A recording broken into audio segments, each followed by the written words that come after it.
तो भाई शुरू किया जाए। एक शब्द है एम्बिवेलेंट एटीट्यूड। एटीट्यूड बिहेवियर लिंक को कमजोर बनाता है। इसका अर्थ क्या है? एम्बिवेलेंट का क्या मतलब था? उभयनिष्ठ। इसका मतलब जब किसी भौतिक या मानसिक विषय के प्रति हमारी जो राय है, हमारा जो रुझान है, वो सिर्फ सकारात्मक या सिर्फ नकारात्मक ना होकर के बटा हुआ हो, थोड़ा सकारात्मक थोड़ा नकारात्मक हो जाए, तो उसको बोलते हैं उभयनिष्ठ। तो जब उभयनिष्ठ होगा, इसका मतलब है कि आप बहुत स्पष्ट नहीं है कि उसको लेकर आपका रुझान कैसा है। और जहां स्पष्टता कम है तो स्वाभाविक बात है कि आपके बिहेवियर में वो एटीट्यूड हमेशा दिखेगा, ऐसा नहीं है। कभी मतलब कॉन्ट्रडिक्शन दिखेंगे, कभी समर्थन दिखेगा, कभी विरोध दिखेगा, और इस वजह से एम्बिवेलेंट एटीट्यूड में बिहेवियर से लिंक अच्छा नहीं होता है। ये सवाल किसका था? आपका था। स्पष्ट हुआ आपको? चलिए, इसके बाद है सुसंगत एटीट्यूड क्या होता है और इसका बदलना क्यों आसान नहीं होता है। सुसंगत का मतलब है कि हमारे मतलब एक व्यक्ति के जीवन में हजारों एटीट्यूड्स होते हैं कम से कम। तो यदि आपके बहुत सारे एटीट्यूड्स हैं, और जैसे मान लीजिए कि किसी व्यक्ति के एटीट्यूड्स में A B C D E ये सारे उसके एटीट्यूड्स हैं, जो आपका एटीट्यूड बाकी सबसे एकदम सुसंगत है, यानी कोई कॉन्ट्रडिक्शन नहीं है। B बात मानने वाला व्यक्ति सामान्यतः D भी मानता होगा, E मानने वाला D मानता होगा, C वाला D मानता होगा, A वाला D मानता होगा। अगर ये स्थिति है, इसका मतलब लॉजिकली आप समझ पा रहे हैं या कोई भी समझ पा रहा है कि क्योंकि आप A मानते हैं इसलिए आप D मानते हैं। सही बात है। B मानते हैं तो D मानते हैं, C है तो D मानते हैं, E है तो D मानते हैं, क्योंकि चीजें आपस में कनेक्टेड हैं।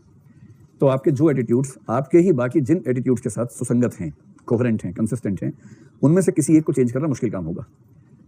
लेकिन यदि कोई ऐसा एटीट्यूड है जो बाकी एटीट्यूड से असंगत है, यानी बाकी सब आपके अलग एटीट्यूड से एक बिखरा हुआ है, उससे भिन्न है, तो उसको सिलेक्टिवली ढूंढ के चेंज करना ये थोड़ा सा आसान काम होगा। या उसमें व्यवहार के साथ जब लिंक बनेगा तो लिंक भी उसमें वैसा ही अलग से बनेगा। किसका सवाल था ये सुसंगत वाला? आपका स्पष्ट हो गया आपको? पक्का? पूछ लूँ मैं आपसे? बताओ, समझाओ, उठ के बोलो क्या समझे। समझाओ तो सही, थोड़ा समझे भाई।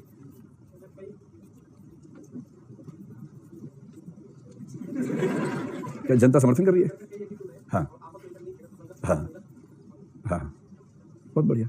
मैंने इतना विस्तार में कहा नहीं कि वाकई में सार बता दिया। हाँ हाँ, बहुत बढ़िया, वंडरफुल। बैठिए, जबरदस्त। इसके बाद है स्पेसिफिसिटी ऑफ एटीट्यूड्स और परीक्षण विधि में त्रुटि। एक तो इसे बता दीजिए। फिर सिलेक्टिव अवॉइडेंस और बायस एसिमिलेशन में अंतर क्या है? और तीसरा है विश्वास, आस्था और पवित्रता। इन तीन में क्या अंतर है? बाप रे बाप, कौन है पूछने वाला? ये तीनों प्रश्न किसके हैं? हेलो, संकोच मत कीजिए, बता सकते हैं। वाह, क्या चीज आपके हैं? आपके हैं भाई साहब? आपसे पूछ रहा हूँ। लाल आपका नहीं है? असल में आप कई बार सवाल पूछते हैं ना, जिस जिज्ञासा से देखने पर्ची की तरफ, तो मुझे लगा शायद आप कहना चाह रहे हैं कि आंखों से ही समझ लीजिए कि मेरा है, हाथ क्यों खड़ा करवा रहे हैं। चलिए, जिसका भी क्या फर्क पड़ता है। पहला सवाल, स्पेसिफिसिटी ऑफ एटीट्यूड्स। इसका मतलब ये हुआ कि हमारे कुछ एटीट्यूड्स होते हैं पूरी क्लास के बारे में। क्लास का मतलब क्लासरूम नहीं, क्लास का मतलब वर्ग। कुछ एटीट्यूड्स होते हैं वर्ग के बारे में, और कुछ होते हैं उसमें से किसी एक विशेष एग्जाम्पल के बारे में, उदाहरण या विशेष के बारे में। आपने सुना कि लॉजिक की दुनिया में एक शब्द होता है यूनिवर्सल, एक होता है पार्टिकुलर। सुना ना, सामान्य और विशेष। तो वर्ग को आप कह लीजिए सामान्य, यानी कि यूनिवर्सल, और इसको कह लीजिए पार्टिकुलर। ऐसा हो सकता है कि आप किसी वर्ग के बारे में बुरी धारणा रखते हो, किंतु उस वर्ग में शामिल किसी विशेष के बारे में अच्छी धारणा रखते हो। इसका रिवर्स भी हो सकता है। वर्ग के बारे में धारणा अच्छी है, लेकिन उसके किसी एक एग्जाम्पल के बारे में धारणा बुरी है। ठीक, जैसे कुछ लोग कह सकते हैं कि भाई जो देशद्रोही होते हैं ना, वो आमतौर पर अल्पसंख्यक होते हैं। और आप कहेंगे कि जयचंद को क्या मानते हैं? फिर मतलब वो तो ठीक है, लेकिन हाँ, मतलब वो भी वैसा ही था। क्योंकि यहाँ क्या हुआ कि आप एक वर्ग की बात कर रहे थे, दूसरे वर्ग को ठीक मान रहे थे, लेकिन उस वर्ग में जिसको आप ठीक मान रहे थे उसमें एग्जाम्पल आपको मिल गया। मतलब मैं तो जयचंद को देशद्रोही नहीं मानता हूँ, मैं तो वैसे एग्जाम्पल दे रहा हूँ जैसा लोक श्रुति में, लोक परंपराओं में चलता है, मैं उसकी बात कर रहा हूँ। तो जब आप किसी के एटीट्यूड और उसके बिहेवियर के लिंक को स्टडी करना चाहें, तो बस ध्यान रखिएगा कि जनरल एटीट्यूड का परीक्षण करते हुए जनरल बिहेवियर को देखना है। जैसे कोई कहता है कि मुझे एक खास समुदाय के व्यक्तियों से दिक्कत है, तो उस समुदाय के किसी भी रैंडम व्यक्ति के प्रति उसका व्यवहार देखेंगे तो वैसा ही दिखेगा। लेकिन उसी समुदाय में हो सकता है कोई ऐसा खास व्यक्ति हो जिसके मामले में उसका समुदाय से होना गौण हो जाए और उस व्यक्ति की विशेषताएं हावी हो जाएं, तो उसका रुझान उस व्यक्ति विशेष के प्रति अपने सामान्य राय के विपरीत काफी अलग किस्म का हो। समझ गए? जैसे मैंने कल आपसे कहा था कि पाकिस्तानी बुरे लगते हैं किंतु फवाद खान अच्छा लगता है, तो ऐसा हो सकता है, ऐसा हो सकता है। और इसका मतलब ये हुआ कि हम जनरल, हमारा एटीट्यूड एक समुदाय के बारे में खराब है, किंतु उसी समुदाय में एक व्यक्ति ऐसे जिसको लेकर हमें अच्छी फीलिंग आ सकती है। तो परीक्षक गलती क्या करता है कि जनरल एटीट्यूड का परीक्षण करते हुए किसी स्पेसिफिक एग्जाम्पल पे अप्लाई करता है, फिर निष्कर्ष गलत निकलते हैं, और वो कहता है कि इसका मतलब एटीट्यूड और बिहेवियर का लिंक कमजोर है। समझ लें इस बात को ठीक से। Selective avoidance and bias assimilation, इन दोनों में अंतर क्या है? देखिए, बड़ा सामान्य सा अंतर है। जब आपको ये लगने लगे कि कोई बहुत महत्वपूर्ण एटीट्यूड है जिसकी रक्षा आप करना चाह रहे हैं, लेकिन रक्षा आराम से हो नहीं पा रही, तो आप क्या करेंगे? एक तरीका तो ये कि जैसे कोई समझाना चाहेगा, 4 वार्निंग मिल जाएगी, एंटीना तैयार हो जाएगा। उसके बाद क्या करेंगे? उसके बाद आप करेंगे अगली स्थिति में सिलेक्टिव अवॉइडेंस। इसका मतलब जो व्यक्ति जो जो टीवी चैनल्स, जो जो अखबार, जो जो फिल्में, जो पत्रिकाएं, आपको लगता है कि इन्हें देखने से, पढ़ने से, सुनने से आपका एटीट्यूड प्रभावित हो सकता है, आप सिलेक्टिव होकर उन सब सोर्सेस को अवॉइड करेंगे। तो जब सिलेक्टिवली अवॉइड करेंगे, ये है सिलेक्टिव अवॉइडेंस। अभी तक आपने ये कहना शुरू नहीं किया कि ये सब बकवास है, इनमें झूठ लिखा हुआ है, आपको भरोसा है कि इनमें सच लिखा हुआ है, पर आप में उस सच का सामना करने की हिम्मत नहीं है और इसलिए आप उनसे बचते हैं कि इनसे बात करूंगा, इनको पढ़ूंगा तो हो सकता है कि मेरा विचार बदल जाए, और मैं उसको बदलना चाहता नहीं हूं क्योंकि मैं अपने एटीट्यूड के साथ बहुत कंफर्ट जोन में हूं। ये स्थिति है। इससे अगली स्थिति तब होती है जब आप इतना गुस्से में रहने लग जाएं कि आप उन सब चीजों की सत्यनिष्ठा या सत्यता पर सवाल खड़ा करना शुरू कर दें। जिसने आपके एटीट्यूड के विरोध में कोई तर्क दिया, तथ्य दिया, लेख छापा, टीवी पे रिपोर्ट चलाई, अब आप उसको अवॉइड नहीं कर रहे, अब आप उस पर हमला कर रहे हैं और कह रहे हैं कि ये सब झूठ बोलते हैं, इनके पास तथ्य है ही नहीं, इनके पास जो ज्ञान है वो भ्रामक ज्ञान है। तो जब आप प्रभावित करने वाले सोर्स की सत्यनिष्ठा या सत्यता पर सवाल खड़ा कर देंगे तो बायस असिमिलेशन है। जब तक उसकी सत्यता पर सवाल खड़ा नहीं कर रहे लेकिन आप उसको अवॉइड कर रहे हैं क्योंकि आपको तनाव होता है, तब तक सिलेक्टिव अवॉइडेंस की स्थिति है। आस्था, विश्वास, पवित्रता में विश्वास बताइए आपको। विश्वास का मतलब चाहे भौतिक प्रसंग हो चाहे पारलौकिक प्रसंग हो, जहां आपके पास गारंटी नहीं है पर आपको ऐसा लगता है कि ये ठीक बात है, वहां हम कहेंगे मुझे विश्वास है। मुझे विश्वास है कि बरसात होगी, मुझे विश्वास है कि सर्दियां अच्छी पड़ेंगी, मुझे विश्वास है कि ईश्वर हैं, मुझे विश्वास है कि व्यक्ति को कर्मों का फल मिलता है। आप विश्वास शब्द का प्रयोग भौतिक, इहलौकिक, पारलौकिक किसी भी संदर्भ में कर सकते हैं, कोई समस्या नहीं है। आस्था शब्द का प्रयोग आध्यात्मिक संदर्भों में ही कर सकते हैं। मुझे ईश्वर में आस्था है, मुझे ईश्वर के कर्म नियम में आस्था है, वहां प्रयोग करेंगे। पवित्रता का संबंध जनरली आस्था वाले क्षेत्र से होता है। इसका संबंध ज्यादा होता है कर्मकांडी हिस्से से, कि हमारे जीवन में ऐसी कोई भी चीज जिसके बारे में आपका ख्याल है कि वो सामान्य चीजों की तुलना में ज्यादा सम्मान की वस्तु है और जिसका लिंक थोड़ा बहुत अध्यात्म से हो जाए, उसको बोलते हैं कि पवित्र है। हर सम्मानित वस्तु पवित्र नहीं होती है। जैसे आपका बड़ा भाई, बड़ी बहन हो सकता है, आप उसके पैर छूते हो, पर पवित्र नहीं है आपकी नजर में, सम्मानीय है। पवित्र होने के लिए सम्मानीय के साथ साथ थोड़ा सा उसमें जो मेटाफिजिकल एलिमेंट है, ट्रांसेंडेंटल एलिमेंट है, आध्यात्मिक तत्व है, वो आना चाहिए। जैसे पानी पवित्र नहीं है किंतु जल पवित्र है, क्योंकि पूजा में उसका इस्तेमाल हो रहा है ना। चावल का वही दाना जब अक्षत बन गया तो पवित्र हो गया। तो जो चीजें पूजा पाठ में इस्तेमाल हो रही हैं या जिनकी पूजा पाठ हम कर रहे हैं, वहां पर आमतौर पे पवित्र शब्द का इस्तेमाल होता है। तो सेक्रेड एंड प्रोफेन दो शब्द चलते हैं कि हमारी दुनिया में जो चीजें पवित्र हैं वो सेक्रेड हैं और जो पवित्र नहीं है उन सबको प्रोफेन थिंग्स कहते हैं, जो पवित्रता की कसौटी से बाहर निकल जाती है। अब बता दो भाई किसका था, समझ में आया कि नहीं आया? असली सवाल मेरा ये है, जिसका भी था। किसी का नहीं था, तुम बोलो मेरा था, समझ में आ गया, ठीक है। एक और पहुंचा अभी संकल्पना और अवधारणा। अवधारणा मतलब कोई कंसेप्ट, कंसेप्ट को हिंदी में बोलते हैं अवधारणा। कंसेप्ट शब्द के लिए हिंदी में तीन या दो अनुवाद हैं, एक है अवधारणा और एक है संप्रत्यय। तो कंसेप्ट का मतलब है जिसको आप देख नहीं सकते लेकिन जिसको आप सोच सकते हैं। तो यदि आप किसी विषय की एक तार्किक धारणा बनाएं जिसको देखा नहीं जा सकता किंतु जिसको सोचा जा सकता है, वो होता है कंसेप्ट।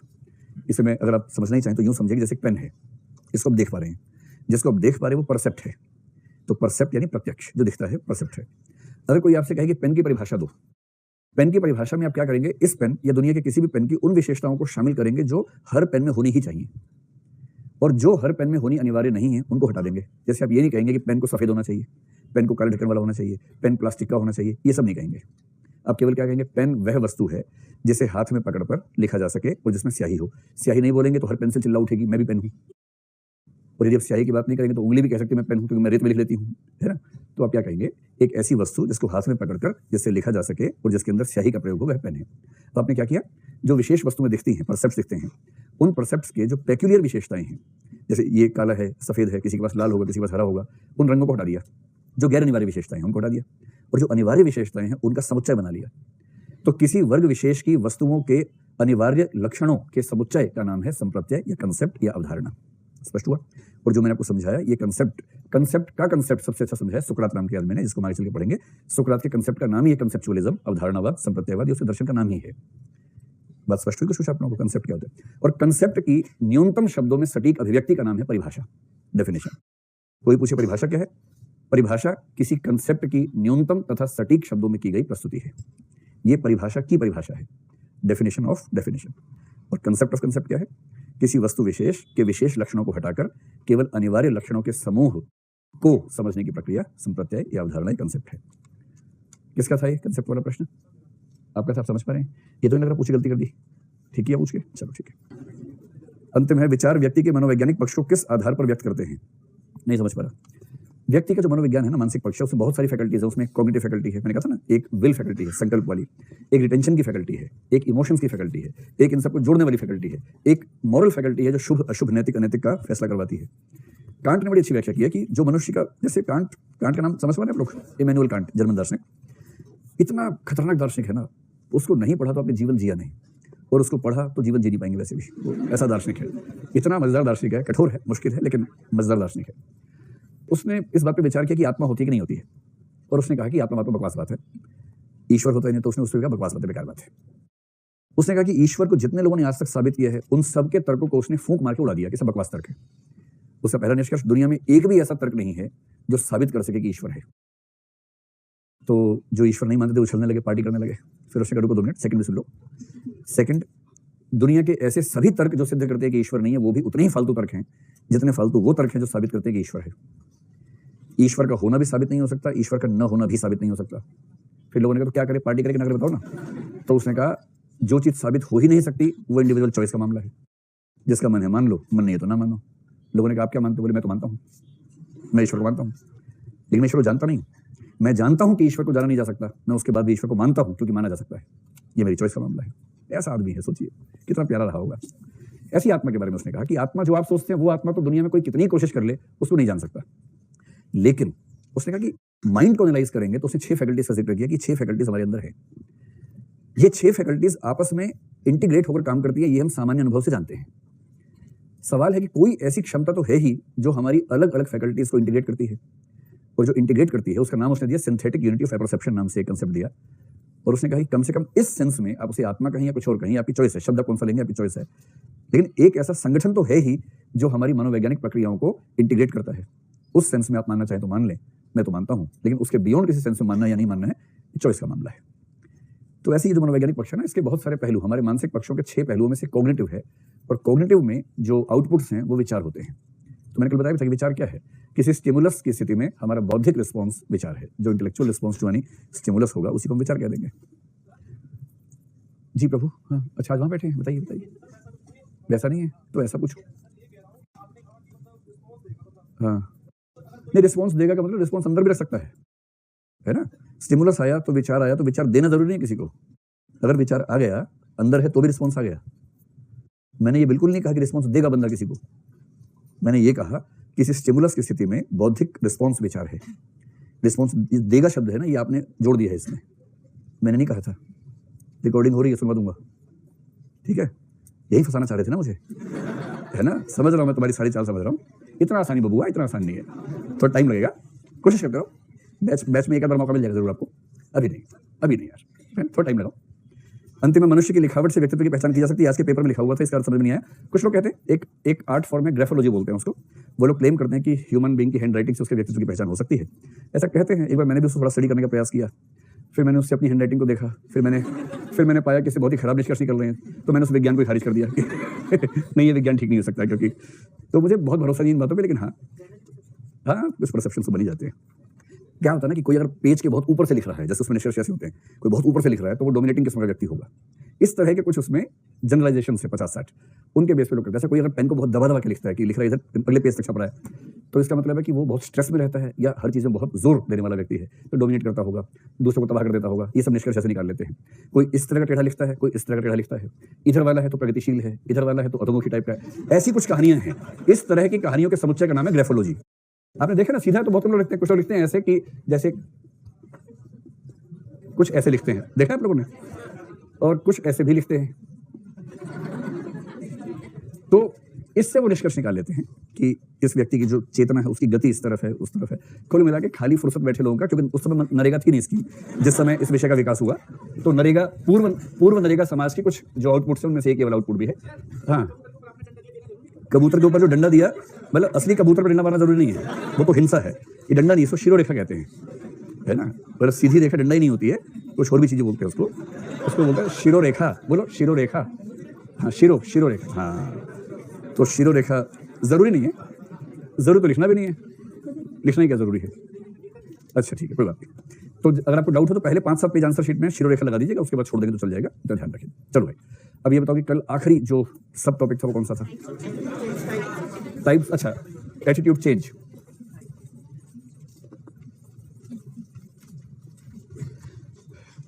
कल जब शुरुआत हुई तो ये हुई कि जो एटीट्यूड का चेंज है, पहली बात तो ये संभव है नहीं, इसका उत्तर था कि हाँ संभव है, आसान नहीं है पर संभव है।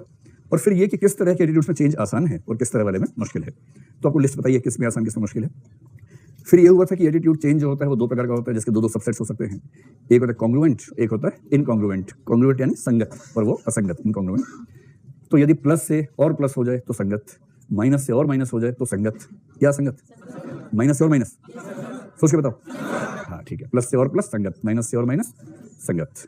आपको लग रहा होगा पहला संगत है सेकंड असंगत होना चाहिए, लेकिन बार बार संगत संगत हो रहा है। अगर प्लस से माइनस हो जाए और माइनस से और माइनस हो जाए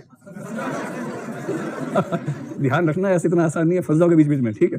तो प्लस से ज्यादा प्लस संगत, माइनस से ज्यादा माइनस संगत, प्लस से माइनस असंगत, माइनस से प्लस असंगत। बस 4 तरह के या 2 तरह के, उनके दो दो भेद हैं। अब सवाल है कि कैसे होता है एटीट्यूड चेंज। अगर आपको करना हो, ये आपके काम की सबसे काम की चीज यही है, अपने पेरेंट्स को दिमाग में रखिए, प्रसंग वही जो बताना है, कैसे कैसे बता के मैनेज करना है, ठीक है। और पहले मैंने कहा कि 60 साल और उसके आसपास की उम्र के व्यक्ति को चेंज करना असंभव जैसा होता है, मैंने पहले बता दिया है। फिर भी क्या फर्क पड़ता है, डीडीएलजे इसी देश में बनी है, उसी में था ना सिमरन वाली जो फिल्म थी। हाँ, उसमें हीरो ने अंत में पूरा जोर लगा के फाइनली उस बूढ़े आदमी को ठीक कर ही लिया। वो परसुएशन की फिल्म है। अगर आपको समझना हो परसुएशन क्या होता है, उस फिल्म को फिर से रिवाइज कर लीजिए एक बार, पूरी फिल्म को देखिए, पूरा परसुएशन का सिद्धांत समझ में आ जाएगा, ठीक है। चलिए तो देखिए क्या क्या है। तो कल्पना कीजिए कोई आपका दोस्त है, ऐसे सिंपल इमेजिनेशन करते हैं, आपका दोस्त है और आपको लगता है कि उसका कोई एटीट्यूड खराब है। जैसे हम किस मामले में मान लें, कोई धर्म को लेकर मान लेते हैं, वो किसी धर्म विशेष से नफरत करता है या किसी जाति विशेष से नफरत करता है। संयोग से उच्च कही जाने वाली जाति में पैदा हो गया तो कैसे, तो उसको लगता है कि निम्न कही जाने वाली जातियों के व्यक्ति खराब होते हैं, ऐसा कुछ मान लीजिए। या दिल्ली का है और उसको लगता है कि बिहार के लोग खराब होते हैं, है ना। दिल्ली के लोगों को ऐसा लगता है कि बिहार के लोग खराब होते हैं। और हाँ, ये कह रहे हैं यस सर, ऐसा लगता है दिल्ली के लोगों को कि बिहार के लोग खराब होते हैं, ठीक तो है। दिल्ली के लोगों को ऐसा लगता है कि बिहार के लोग खराब है, ठीक बात है, ऐसा तो परसेप्शन है ही ना। मुंबई के लोगों को भी लगता है, वहाँ तो अब तो मुख्यमंत्री बन गया ऐसा आदमी जिसको बहुत ज्यादा लगता था ये सब। और मतलब हर राज्य में किसी ना किसी और राज्य के बारे में ऐसा परसेप्शन होता ही है, ऐसा थोड़ा कि केवल एक राज्य के बारे में, ठीक। चलिए, तो आपको उसका दिमाग ठीक करना है, उसके एटीट्यूड्स को ठीक करना है। इन तीनों में से कौन सा एक एग्जांपल लेके चलना आसान रहेगा, आप मुझे बताएं, उसी पर हम खेलते हुए आगे बढ़ेंगे। धर्म, जाति या राज्य? राज्य। अच्छा, हाथ खड़ा कर लेते हैं। कितने लोग चाहते हैं कि राज्य का एग्जांपल दिया जाए? ठीक है, करीब 50 होंगे। कितने लोग मानते हैं जाति का एग्जांपल दिया जाए? ये भी लगभग 40 से 80 होंगे। कितने लोग मानते हैं धर्म का एग्जांपल दिया जाए? ये भी उतने लग रहे हैं, ये तो और 3-4 कभी लग रहे हैं, है ना। तो फाइनली इसमें राज्य जीत गया है। इसी में यस हो गया, क्या बात है, इसी में आवाज है यस, फाइनली हम जीते। ये सुनते मुझे एक दार्शनिक का कथन याद आ गया। स्त्री वो है जो छोटी से छोटी बात को बड़ा बना सकती है। मैं तारीफ में कह रहा हूं, आप ठाका मार रहे हो, मैं तारीफ में कह रहा हूं, और ये आधा हुआ। और पुरुष वो है जो बड़ी से बड़ी बात को छोटा कर देता है। इसका भाई साहब कह रहे साधु साधु हुआ। आपका हिंदी साहित्य विषय है नहीं है, तो इसके आगे है साधु साधु धन्य धर्म धन। क्या है, क्या वाक्य साहब, क्या है, हुई महाशक्ति राम के वदन में हुई लीन। बड़ा अच्छा वाक्य है। और एक कविता है असाध्य में, उसमें भी शब्द आता है साधु साधु, बहुत बढ़िया। हाँ, अरे आप तो वैसे भी साधु हैं, कहने की बात नहीं। चलो, तो हम एग्जांपल लेंगे राज्य का, और राज्य में एग्जांपल ले लेते हैं। राज्य में दिक्कत ये है ना कि जिस राज्य का नाम लेंगे, जब वीडियो क्लास में बच्चे पढ़ेंगे उनको गुस्सा आता रहेगा, हमारा राज्य के बारे में क्यों ऐसी बात चल रही है। हम ऐसा करते हैं, हम एग्जांपल लेते हैं, रुको एग्जांपल लेते हैं किसी ऐसे राज्य का जहां से हमें से कोई ना हो। मैं चाह रहा हूँ ऐसा एग्जांपल जो थोड़ा बात समझने में आसान हो जाए आपके लिए। अच्छा रुको, 2 सुझाव है। अरे चुप तो रहो यार, 2 सुझाव आए हैं। भाषा को, अच्छा भाषा ठीक है, आप बताएं। नागालैंड का ले लें, क्यों, कोई दिक्कत है उनसे आपको? अच्छा चलो ठीक है, नागालैंड का लेते हैं। ठीक है, नागालैंड का लेते हैं।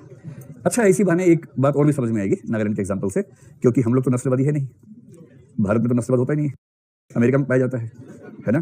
ठीक है, चलो, तो मान लीजिए कि आपका कोई दोस्त है जो नस्लवादी मानसिकता का आदमी है, रेसिस्ट है। और रेसिस्ट होने के लिए ऐसा नहीं कि माथे पे कोई स्टिकर लगा होता है कि रेसिस्ट आदमी है। रेसिस्ट आदमी हम जैसे ही होते हैं। और 2-3 साल पहले एक रिपोर्ट मुझे पढ़ने का सौभाग्य मिला, जो रिपोर्ट शायद हार्वर्ड यूनिवर्सिटी ने निकाली थी किसी ने। हालांकि उसमें रेसिज्म की परिभाषा कुछ अलग किस्म की थी। और उस रिपोर्ट के हिसाब से दुनिया के करीब 130-40 जिन पे स्टडी हुई देशों में, उनमें भारत का नंबर 1 पर था रेसिस्ट एलिमेंट में। हालांकि उसमें रेसिज्म की परिभाषा में उन्होंने जाति, धर्म, उन सब चीजों को लिया हुआ था, तो वो थोड़ी सी अलग तरीके से थी। और ये कैसे नापते हैं, इससे बड़ा सिंपल तरीका है। एक कंसेप्ट होता है सोशियोलॉजी में, सोशल डिस्टेंस, सामाजिक दूरी। और सोशल डिस्टेंस को नापने के फार्मूले होते हैं। जैसे एक आदमी बोगार्ड्स नाम का हुआ सोशियोलॉजी में, उसका एक फार्मूला है कि सोशल डिस्टेंस को कैसे नापेंगे। तो बोगार्ड्स ने एक फार्मूला दिया जो फेमस फार्मूला है। आप उससे नाप सकते हैं कि किसी समाज के विभिन्न समुदायों में डिस्टेंस कितना है। कैसे, बहुत सिंपल बात है। जैसे आप किसी मोहल्ले में देखिए कि उस मोहल्ले में कितने धर्मों के लोग साथ साथ रहते हैं, परसेंटेज निकाल लीजिए। फिर विभिन्न जातियों के लोग साथ साथ कितना रहते हैं, एक तो ये है निवास। दूसरा है कि उनके बीच में विवाह के संबंध कितने होते हैं, कितनी शादियां हमारे देश में इंटर स्टेट हैं, इंटर कास्ट हैं, इंटर रिलीजियस हैं, ये देख सकते हैं। इसी प्रकार से जो लोग अलग बिल्ट के हैं, जैसे अगर यहाँ की बात मैं करूँ, मुखर्जी नगर सौभाग्य से ऐसा स्थान है जहाँ पर आपको नॉर्थ ईस्ट के बहुत सारे बच्चे मिल जाते हैं, अगर आप उनसे दोस्ती करना चाहें, परिचय करना चाहें तो लोग हैं यहाँ पर बहुत सारे। पर मेरा अनुमान है कि आप में से शायद 2-4 ही होंगे जिनका कोई बहुत अच्छा दोस्त नॉर्थ ईस्ट का होगा। हल्का फुल्का परिचय हो सकता हो, एक बिल्डिंग में रहते हैं तो नजर मिल गई, हेलो हो गया, हाय हो गई, उतना हो गया। लेकिन अच्छी दोस्ती कि कभी वो आपके साथ खाना खाने जा रहे हैं, कभी आप उसको ले गए, फिल्म देखने चले गए, ऐसा आमतौर पर नहीं होता होगा। तो एक ही इलाके में रहते हुए अलग अलग रेसेस के व्यक्तियों में आपस में संवाद कितना है, दोस्ती कितनी है, रूममेट्स, रूम शेयरिंग कितनी है। कितने ऐसे लोगों को आप जानते हैं जिसमें एक roommate Haryana, Rajasthan, Bihar, UP, MP का है और दूसरा नागालैंड, मणिपुर या किसी मेघालय जैसे राज्य का है। मेघालय को एक भी नहीं मिलेगा। इसका मतलब आवास के मामले में हमारा सोशल डिस्टेंस बहुत ज्यादा है, विवाह के मामले में बहुत ज्यादा डिस्टेंस है, सामाजिक संबंधों के मामले में, दोस्ती के संबंध के मामले में डिस्टेंस बहुत ज्यादा है। इतना ही नहीं, हम सड़क पर आमने सामने भी होंगे तो जनरली हम सम्मान की निगाह से एक दूसरे को देखते भी नहीं है, अवॉइड करते हैं। और कभी कभी कुछ गंदे शब्दों का इस्तेमाल हम लोग उनके लिए करते हैं जिससे उनको चुभन होती है, चिढ़ते हैं, उनको बुरा लगता है, जो कि नस्लवादी शब्द है, जो नहीं बोलना चाहिए पर हम लोग बोलते हैं। दक्षिण भारत के लोग तब भी बोलते हैं, अफ्रीका के हो तो और ज्यादा बोलते हैं। और इसका मतलब ये हुआ कि नस्लवादी होने के लिए अमेरिका जाने की जरूरत नहीं है, यहाँ रह के भी उसका उत्पादन ठीक ठाक कर रहे हैं भारत में भी, या हमें नस्लवाद ठीक ठाक मात्रा में है। समझ पा रहे हैं इस बात को?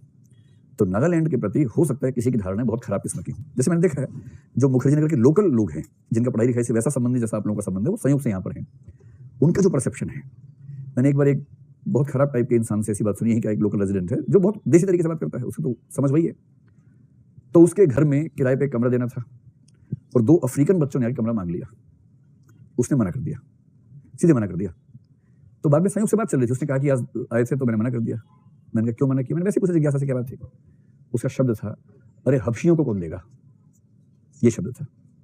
हबशी सुना आपने शब्द? ये बहुत ही नेगेटिव कनोटेशन लिए हुए शब्द है, बहुत बुरी भावनाओं से भरा हुआ शब्द है। और ये शब्द अफ्रीकन लोगों के लिए जनरली इस्तेमाल होता है, नॉर्थ ईस्ट के बच्चों के लिए शब्द इस्तेमाल होता है। बोलूंगा नहीं, अभी मत बोलिए, लेकिन आप समझ पा रहे मैं क्या कहना चाह रहा हूँ, जो कि बुरी बात है, इस्तेमाल नहीं करना चाहिए। और ये जो टेम्परामेंट है, अब क्या होता है, परिचय हमारा नॉर्थ ईस्ट से है नहीं और नागालैंड से सबसे कम परिचय है। अब उसी व्यक्ति ने मुझे ये भी कहा, जब मैंने पूछा कि मतलब क्या हो गया, क्या फर्क पड़ता है, फिर बात होती होती ये हुई कि नॉर्थ ईस्ट के बच्चे हैं तो उनको कमरा देते कि नहीं। तो बोलते नहीं जी, जापानियों को हम कमरा देते। उसकी नजर में जापान, चीन, मणिपुर एक ही बात है, उसे कोई फर्क ही नहीं पड़ता कि भारत का नक्शा कहां तक जाता है। उसकी नजर में रेस से तय हो जाता है कि आदमी जापान, चीन का माना जाएगा, चाहे इसका पासपोर्ट भारत का हो। तो मैंने पूछा क्या दिक्कत है कमरा देने में? उसने ऐसी धारणा बताई, बोला ये कुत्ता खाते हैं। पहली बात तो खाते हैं कि नहीं खाते हैं इससे हमें क्या मतलब है ना। मुर्गा खाना अच्छी बात है, जो कह रहा था वो मुर्गा बकरा सब खाता है वो भी।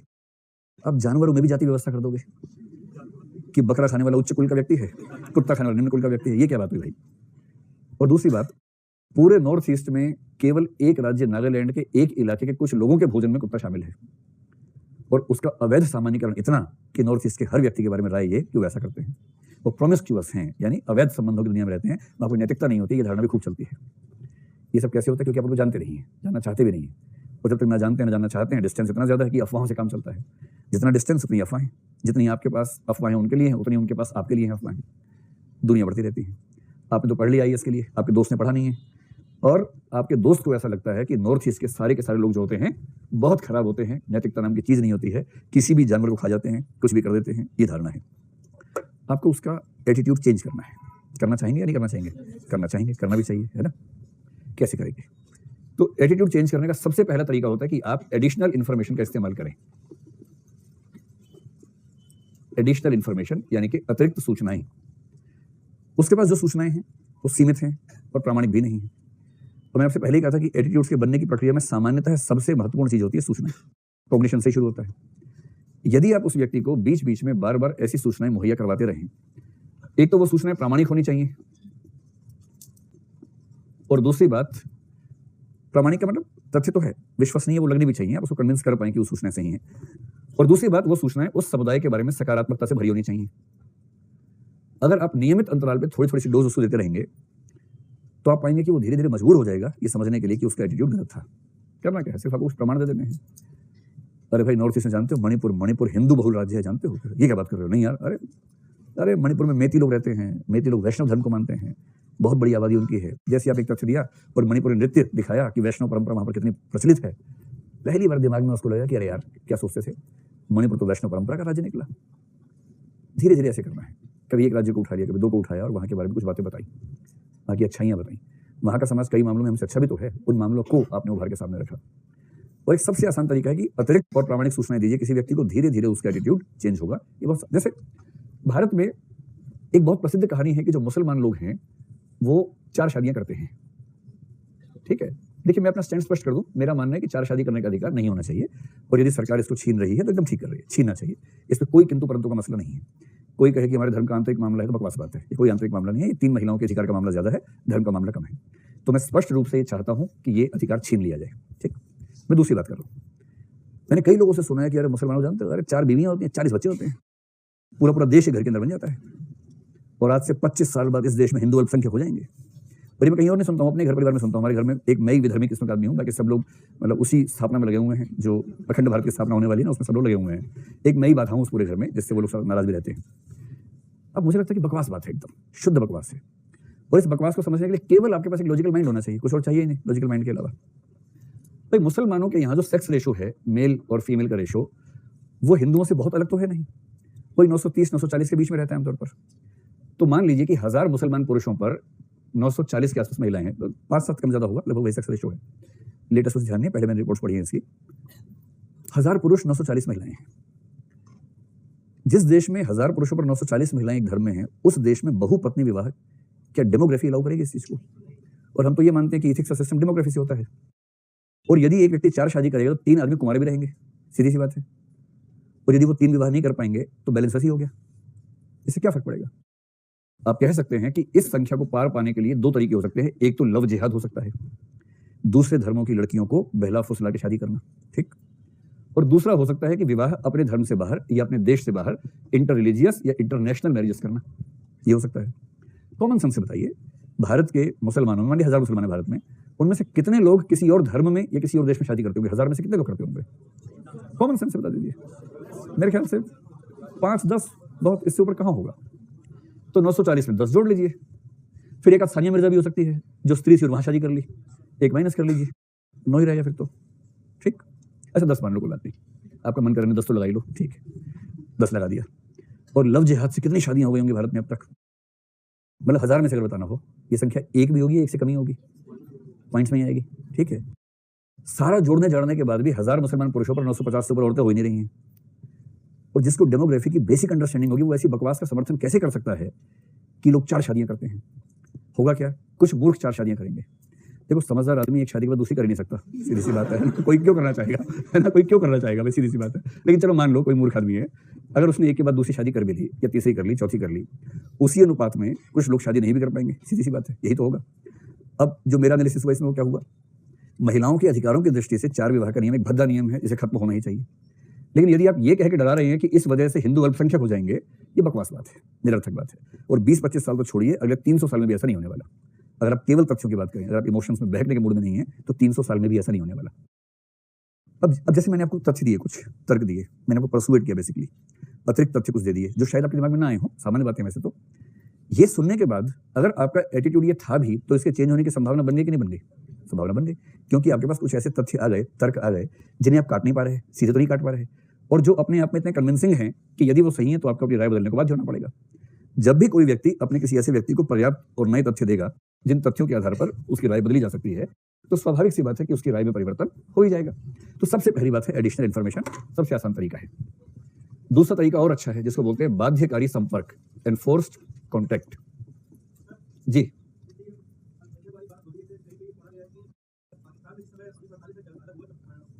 हाँ हाँ हाँ हाँ। पाकिस्तान में 27% हिंदू थे जो 2% रह गए। इसमें 2 पक्ष हैं। इसमें एक पक्ष तो ये है ही कि पाकिस्तान एक धार्मिक राज्य है और वहाँ अल्पसंख्यकों की सुरक्षा उतनी नहीं है जितनी भारत में है, ये तो है ही एक पक्ष, पर ये एकमात्र पक्ष नहीं है। और यदि इस पर थोड़ा सा विस्तार में पढ़ना हो तो मैं आपको एक लेख दूंगा जो उस समय की डेमोग्राफिक स्टडीज पर आधारित है। मेरा अपना ही लेख है, किसी और का नहीं है, मतलब मैंने कुछ रिसर्च पढ़ने के बाद वो लेख लिखा था कुछ साल पहले, अगर वो उपलब्ध होता वो दूंगा। उसमें थोड़ा सा विश्लेषण है कि ये डेटा इस तरह से क्यों आता है। दोनों पक्ष हैं, मैं इससे इनकार नहीं कर सकता कि पाकिस्तान में अल्पसंख्यकों की सुरक्षा भारत की तुलना में कम है, ये बात तो है ही, क्योंकि वो सेकुलर कंट्री थोड़ा है। हम है ना सेकुलर, वो कहाँ है। लेकिन ये एक तरफा पक्ष नहीं, इसमें कुछ तथ्य और भी हैं जो विभाजन के 1-1.5 साल के अंदर के तथ्यों का परिवर्तन है, उसे हम इग्नोर करके फिर बात करते हैं।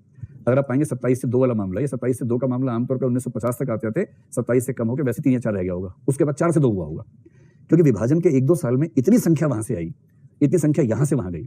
जैसे यहां से मुसलमान बहुत सारे गए, मुसलमान ज्यादा हो गए, हिंदुओं की परसेंटेज कम हो गई, वहां से बहुत सारे हिंदू यहाँ वापस आ गए तो हिंदू और कम बच गए, और वहाँ जो मुस्लिम्स गए थे उनकी संख्या वैसी बढ़ गई थी, हिंदू कम हो गए थे और हिंदू कम हो गए क्योंकि माइग्रेशन बहुत ज़्यादा हो गया। तो डबल मास माइग्रेशन की वजह से परसेंटेज का अंतर काफ़ी ज़्यादा हुआ था। एक फैक्टर ये भी है इसमें, बाकी सब तथ्यों को खारिज नहीं कर सकते, वो भी हैं, पर केवल वो नहीं है। और गलतफहमी तब होती है जब हम मानते हैं कि केवल वो तथ्य हैं, वो भी एग्जिस्ट करते हैं। दूसरा है बाध्यकारी संपर्क, यानी कि जी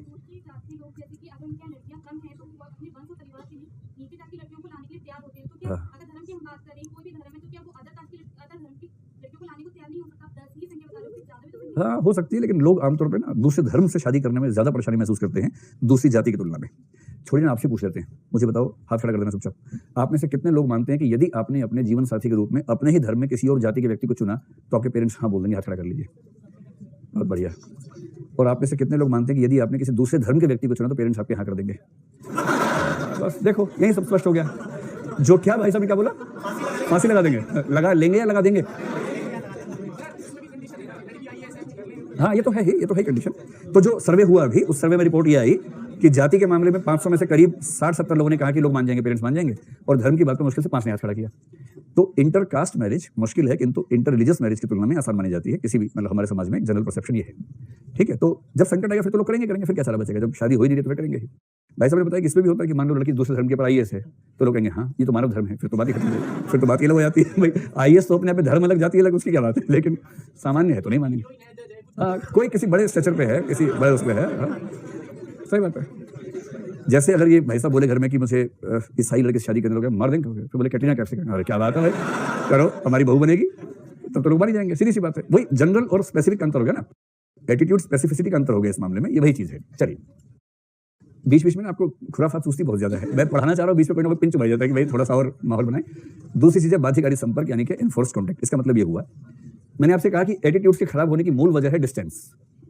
आप जिनके बारे में गलत सोचते हैं उसकी वजह है कि आपका उनसे संवाद है नहीं, दूरी है, बहुत दूर रहते हैं। इस दुनिया की लगभग सारी समस्याओं का समाधान है संवाद, बातचीत। जिससे आपको नफरत है उससे बातचीत कीजिए, नफरत खत्म हो जाएगी। आमतौर पे लगभग हर मामले में ऐसा होगा, किसी मामले में बढ़ भी सकती है, लेकिन जनरली ऐसा होता है कि नफरत आपकी समाप्त हो जाएगी।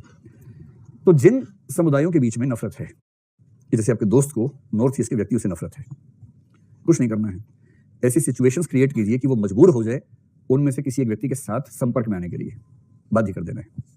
कैसे बाध्य करेंगे? यहाँ तो आप कर पाए या ना कर पाए, लेकिन अगर आप आईएएस बन के चले गए मसूरी, वहां तो सरकार बाध्य करेगी आपको।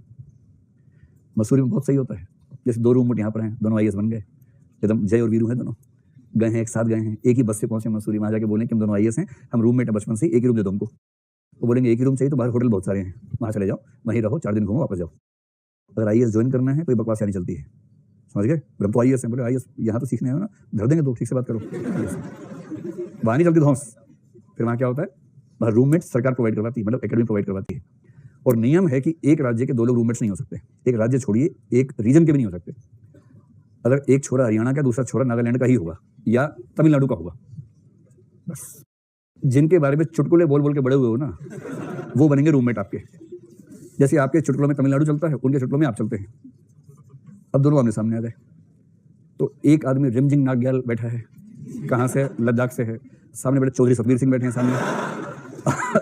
अब चौधरी सतबीर सिंह और रिमझिम नाग्याल एक साथ कमरे में आ गए हैं, डम शराट्स खेल रहे हैं, इशारों से बात कर रहे हैं। भाई तो ऐसे ऐसे भाषा नहीं मैच हो रही, क्या करें?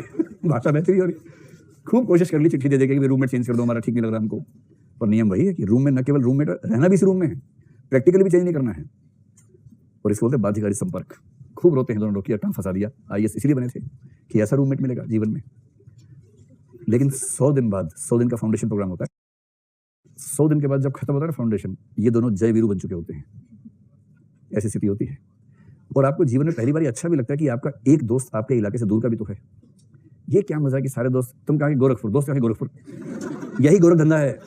अगर सारे गोरखपुर के साथ तो फिर क्या फायदा हुआ? भाई मैं गोरखपुर का हूँ, मेरा बेस्ट फ्रेंड तिरुचिरापल्ली से है, तब है ना मजा। और तीसरा ईटानगर से है, तब मजा है। ऐसे क्या मजा? तो बाध्यकारी संपर्क से क्या होता है कि जिनके साथ आप दूरियां रखते हैं, जिनको लेकर नेगेटिव माइंडसेट है, जब उनके साथ रहते हैं धीरे धीरे समझ में आता है कि वो भी उतने अच्छे लोग हैं, उनका अपना पर्सपेक्टिव है। सीधी बात करो तो आप एथनोसेंट्रिक से कल्चरल रिलेटिविज्म की स्थिति में आ जाते हैं।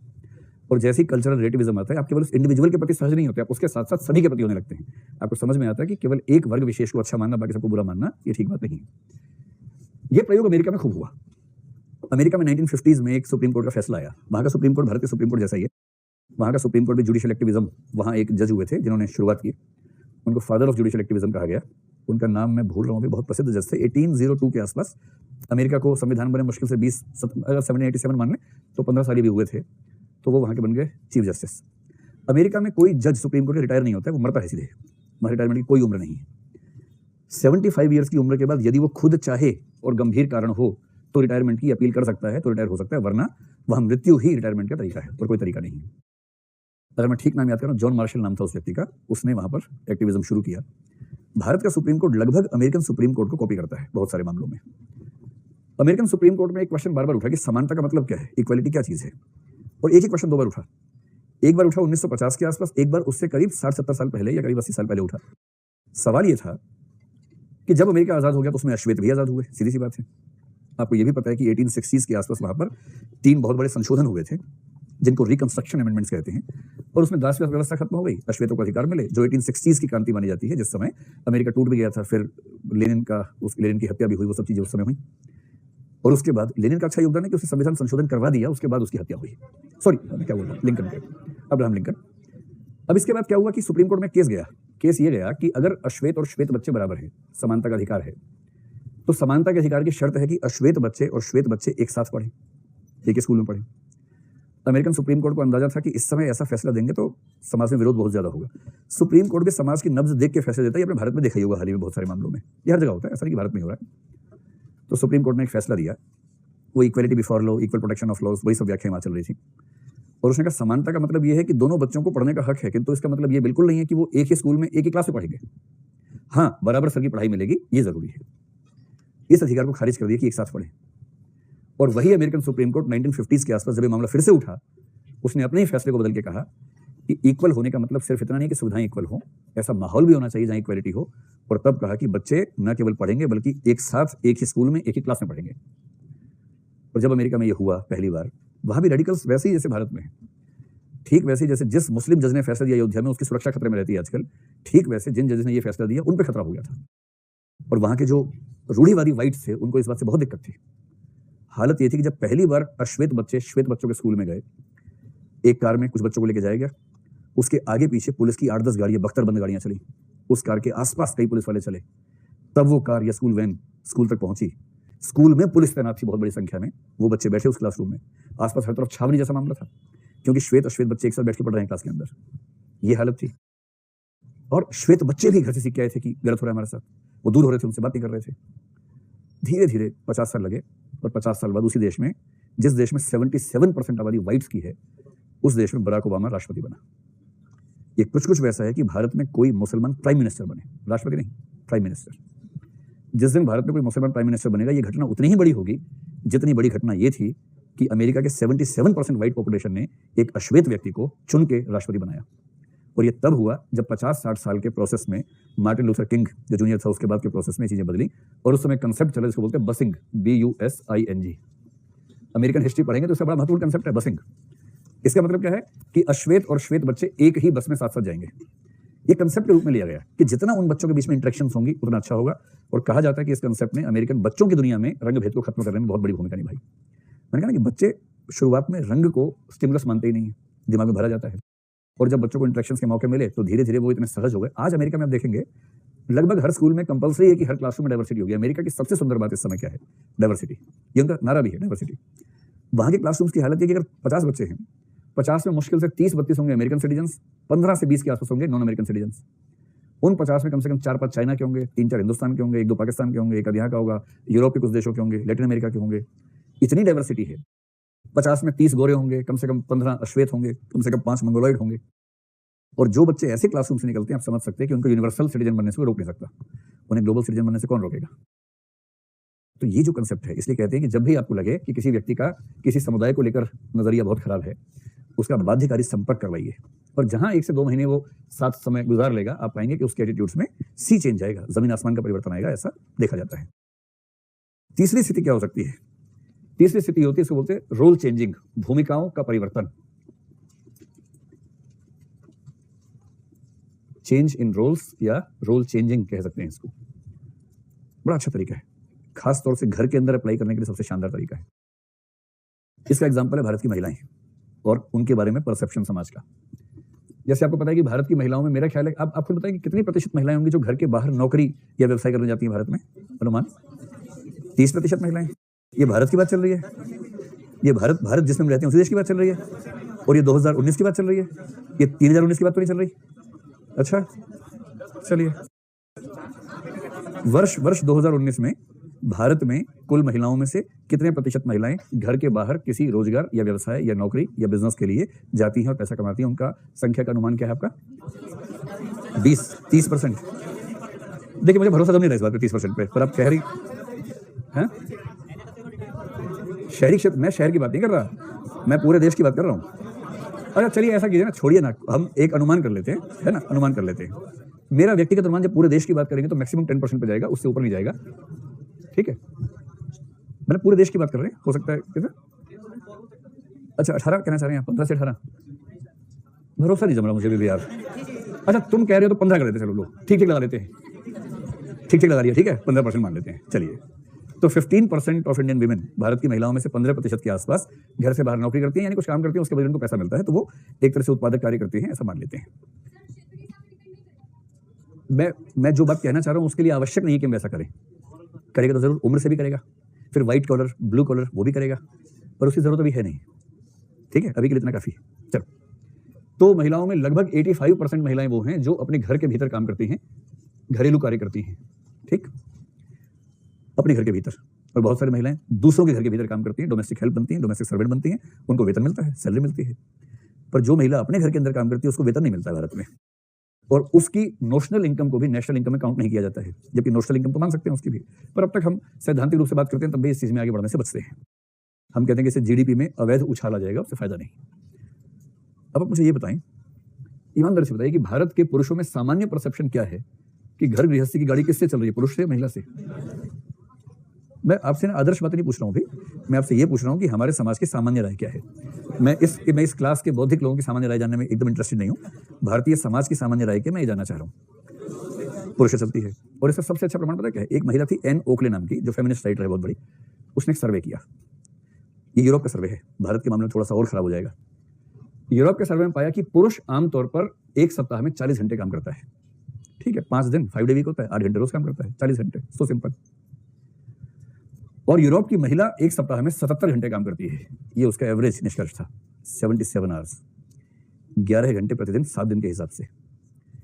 क्योंकि यूरोप हो या अमेरिका हो, जब से महिलाओं ने बाहर नौकरी की है तब से पुरुषों ने घर के अंदर के काम में बराबर भागीदारी नहीं की है। होना तो ये चाहिए था ना कि दोनों पक्ष बराबर होते। एक जमाने में महिलाएं घर संभाल रही थी, पुरुष बाहर संभाल रहा था, महिलाओं ने कहा हम बाहर भी संभाल लेंगे, थोड़ा पैसा कमा लेंगे ताकि घर और अच्छा चले। पुरुष को कहना चाहिए था कि ठीक है तो मैं तुम्हारे साथ मिलकर घर संभाल लूंगा ताकि तुम पर दबाव ज्यादा ना आ जाए। पुरुष ये कहना भूल गया, बोला तो क्या है, बच रहा है कहने से, अभी भी बचता है, जिसका प्रभाव ये हुआ कि दुनिया भर की महिलाओं पर दोहरा दबाव इस समय है, बाहर का भी घर का भी। और जो महिलाएं घर के बाहर काम नहीं करती उनका परसेप्शन क्या है? परसेप्शन ये है, ऐसे बड़ा इंटरेस्टिंग सा मामला है कि एक इंटरव्यूअर इंटरव्यू लेने गया, एक घरेलू महिला से बात कर रहा था कि जी मैं एक बैंक से आया हूं, सर्वे करना है, कुछ सवाल पूछने हैं। पहली बात तो महिलाएं दरवाजा खोलती नहीं ऐसी बात पे कि नहीं जी वो है नहीं घर पे भी, बल्कि बोलती है अभी घर पे कोई नहीं है। आपने सुना किसी महिला को सुनते हुए कि अभी घर पे कोई नहीं है, तो आवाज़ किसकी आ रही है? तो कई महिलाएं बोलती हैं कि अभी घर पे कोई नहीं है, तो उसको लगता है भूत प्रेत है, पता नहीं क्या है, कह रहा है कोई नहीं है घर पे। फिर बड़ी मुश्किल, अच्छा खिड़की खोल दो, खिड़की से मैं इंटरव्यू कर लूंगा, चिंता मत करो। तो खिड़की खुल गई, फिर उसने कहा बाहर से सवाल पूछूंगा, वो पर्दे के अंदर छिपके बोली हाँ पूछो सवाल। इसने कहा आपका नाम क्या? उसने कहा मेरा नाम मिसेस गुप्ता है। उसने कहा अरे भाई इसमें तुम्हारा क्या है, ना मिसेस तुम्हारा ना गुप्ता तुम्हारा, तुम्हारा नाम क्या है इसमें? कह रही जी यही नाम है मेरा, मिसेस गुप्ता, श्रीमती गुप्ता हूं मैं। अजीब हाल है, इस बेचारी का नाम भी अपना नहीं है, ये तो मिसेस गुप्ता है।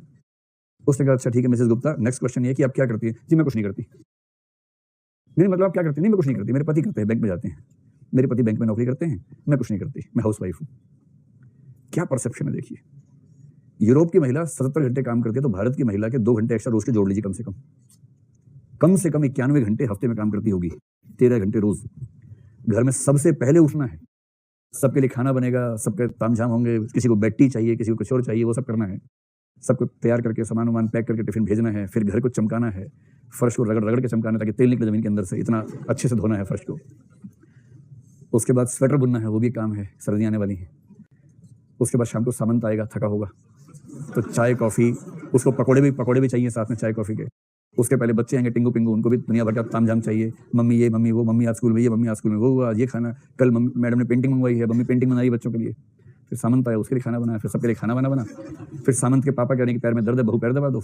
दबाना चाहिए गला, दबा रही है पैर बेचारा, पैर दबा रही है। 11-12 बज गए, फिर जाके सब सोए। उसके बाद सोई क्योंकि उसको 5 बजे फिर से उठना है अगले दिन की पूरी गृहस्थी के लिए। ये चित्र आपकी माता जी के जीवन के आसपास का है या नहीं है? इनके आसपास का चित्र है। और घर के जो नौनिहाल होते हैं ना, लड़के लोग स्पेशली, बेटे, उन्हें इतनी तमीज नहीं होती कि वो समझ पाए कि उनकी मदर की क्या भूमिका है, समझ नहीं पाते।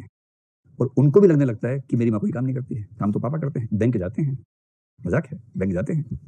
तो ऐसे मूर्खों को ठीक करने का बेस्ट तरीका है रोल चेंज कर दो। सिंपल है। सिर्फ एक दिन के लिए क्या करना है, बेटे को बोलने कि बेटा आज तुम माँ की जिंदगी जियो और माँ तुम्हारी जिंदगी जिएंगी एक दिन के लिए। बेटा हीरो 7 दिन कर लो। हाँ 7 दिन कर लो, कोई बात नहीं, शुरू तो करो 7 दिन, आज से शुरू करते हैं। कितने घंटे में बेटा टाइम बोल जाएगा? 1 से 2 घंटा होते तो टाइम बोल जाएगा एकदम, क्योंकि शुरुआत हो रही है सुबह 5 बजे से। 5 बजे अलार्म बजेगा, उठेगा ही। उसको उठाने के लिए माँ चाहिए पहले तो।